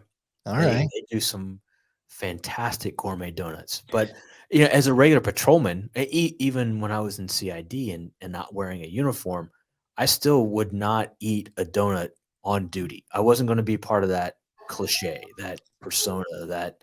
Can you hear my dog? I'm just curious. I can. Yeah, I can hear. But, I mean, they're doing their job. That's all they're supposed to do, right? They're big old Doberman. Early warning systems. Yeah. Big dummy. You know that Native Americans use dogs just as that. They would actually tether them down on the borders of their TP camps as early warning devices. Really? No, I didn't know that. Yeah. That's cool. So I got a that is my Native American heritage tattoo, Chippewa. okay, do tell. So my grandmother, great grandmother, or great great grandmother, I can't remember, is Chippewa, and Okay. in Michigan, which is a French American, Native American thing. So, hearing the stories growing up, is just knowing that we have Chippewa heritage in our family, and I wanted a first tattoo, but I wanted to have some significance in Sure. my life, and this is my first and only tattoo. So, Okay. my brother-in-law, who's also in law enforcement, he's a homicide detective in Florida. Same type of background. So I told him the idea. I was like, well, the color blue represents wisdom and protection with them, and the arrow signifies the protection as well. So I got one arrow for me protecting my family, and he's the other arrow, meaning we're going to protect each other's family. That's very And awesome. then I got my wife and my two daughters' initials in the like corner. I can't even, so you can barely see it. So I got their first initials in there. So yeah. So I got, that's my first Your first great tattoo. grandmother, correct? Is that what you said? I Great think it's grandmother? great great grandmother, to be Okay. honest. Yeah. Card carrying or not card Yeah. carrying? Okay. Yep. So for those that don't know, uh, there was an American Indian registry Yeah. that was put into place, Yeah. and there were some tribes that basically put their thumb and nose to the federal government and said, we're not doing anything you want us to do, and didn't sign the registry. And then there were other tribes and members within the tribe that actually did sign up with the registry to help ancestry with benefits and things. Yep. And my ex-wife was Cherokee, but her ancestry thumbed their nose at the government, so she could only prove it through blood work. Oh, okay. She wasn't able to do it through documents. I got you. Yeah. It's the only reason I know. Yeah. Yep. Yeah. I learned from my grandmother, and then my mom told me about it. And I don't want to make it look like I, go to reservations or anything like that. It's just a homage to the Sure. bloodline. So that's Yeah. all. So I don't know if you can I see the see. band. Yeah, Yeah. the band. So on the inside, I don't think I can contort my arm well enough, but those are dog heads. Okay. My wife and I took a trip to Ireland a couple of years ago, and I had the opportunity to have a Celtic tattooist do a Celtic band, and the dog heads, I guess, tribute to my old canine partner. Oh, okay. Yeah. So Very there's cool. Nice. so this opens up a great conversation. What are your thoughts about ink in uniform? It doesn't bother me. I think it's great. Yeah, it doesn't bother me. We don't have any sort of policy limiting us as long as they're not offensive. And yeah, I think it's just a cultural faux pas in uniform that was set back in the beginning of time when it came to military and stuff like that. That stigma's kind of gone away. It's way more socially acceptable, and as it should be, I think. So. Yeah. So long ago it was pirates that got tattooed, and so it was the bad guys, the hardened. Yeah. So then your bikers. So it was always the bad guy that had ink and not the good guy. Well, it just depends on what culture you're looking at. So you also That's had the Nordics and the Vikings, and even Chinese and stuff like that. There's a Native Americans. Yeah. Certain tribes had bands and stuff like that. So Polynesians, they were Yes. all Some of had. the best Some of the Yeah. most beautiful artwork. Yeah. Polynesian So tattoos. all hand punched Mm, with a stick and hammer and stuff like that. So, like I said, it just depends on the way you want to spin it. You want to spin it in a negative way, you can, yeah. but you also you can't have one without the other. So you might as well look at the positive side. If it's not a offensive tattoo, then I don't see the issues. No. No. I agree with you. Yin and yang, right? Yeah. So Right. to yin There you go. and then to yang. Got a little bit left. I saw that. That was all water. No, it wasn't. Yeah. It was bigger than I thought it was. Yeah. I think I had that same face about an hour ago. Yeah. Yeah, that hit harder than I was ready for. Oh, wow. All right. Oh. So, we can still leave the pin into, your funny childhood story. Yeah. I want to come back to patrolman work, because that's the bulk of every department is uniform patrol. That's where you start. You do a stint in detectives or a specialized unit, and then you get promoted. And quite often after the promotion, you go back to uniform patrol to hone your supervision skills before you go back into a specialized unit as a supervisor. What's the funniest thing that you've had to discipline somebody for as a supervisor?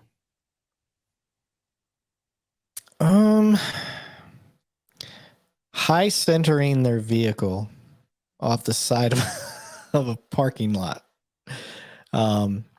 They had a burglary of a building. Okay. And it was a loading ramp.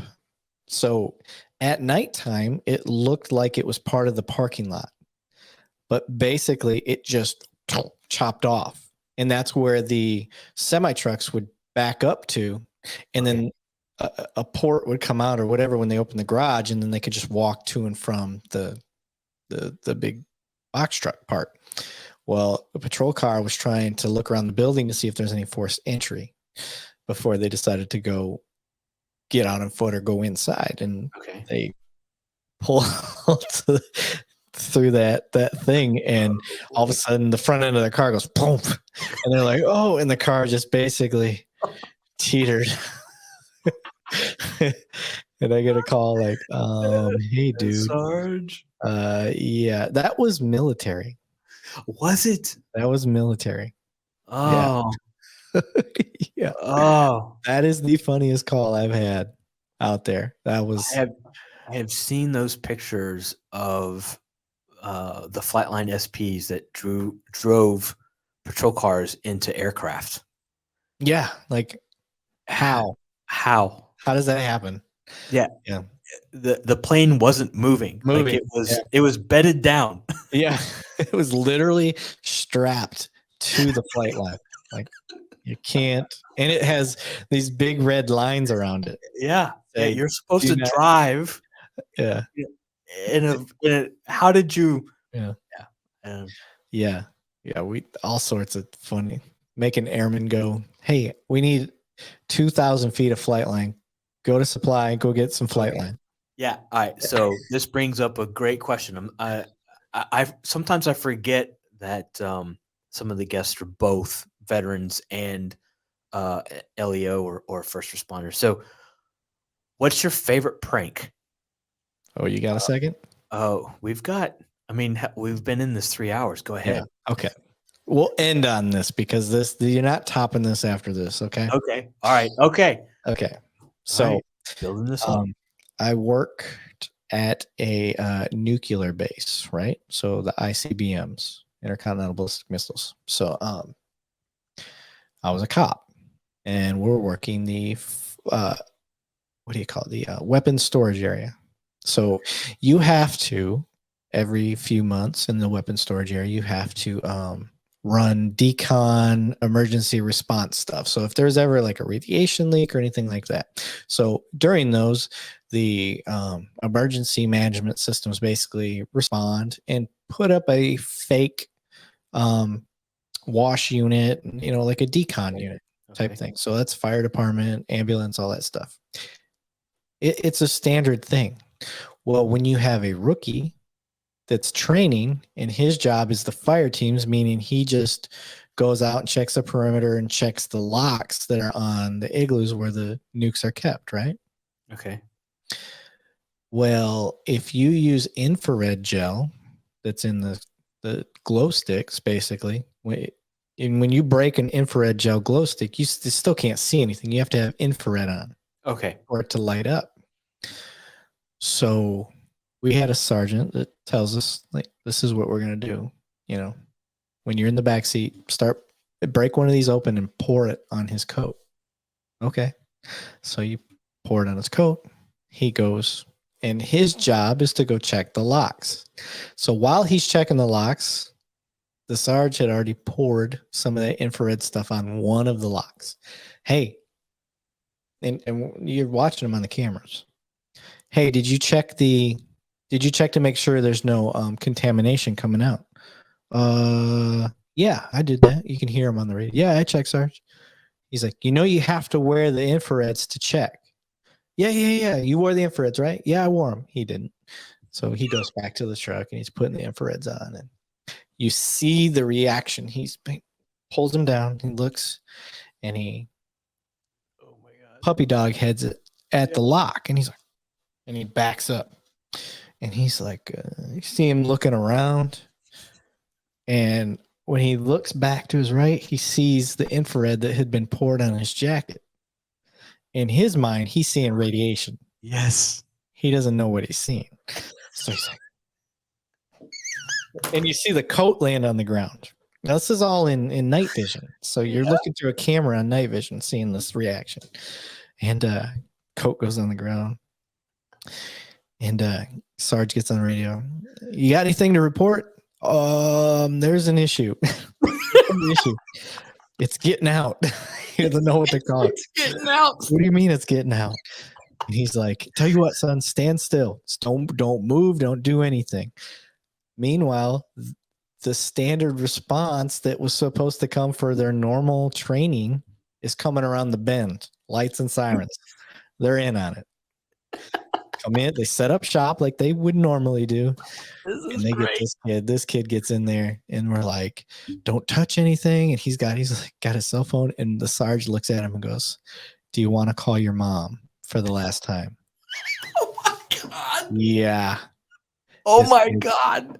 Yeah, call my mom. And dude, that was it.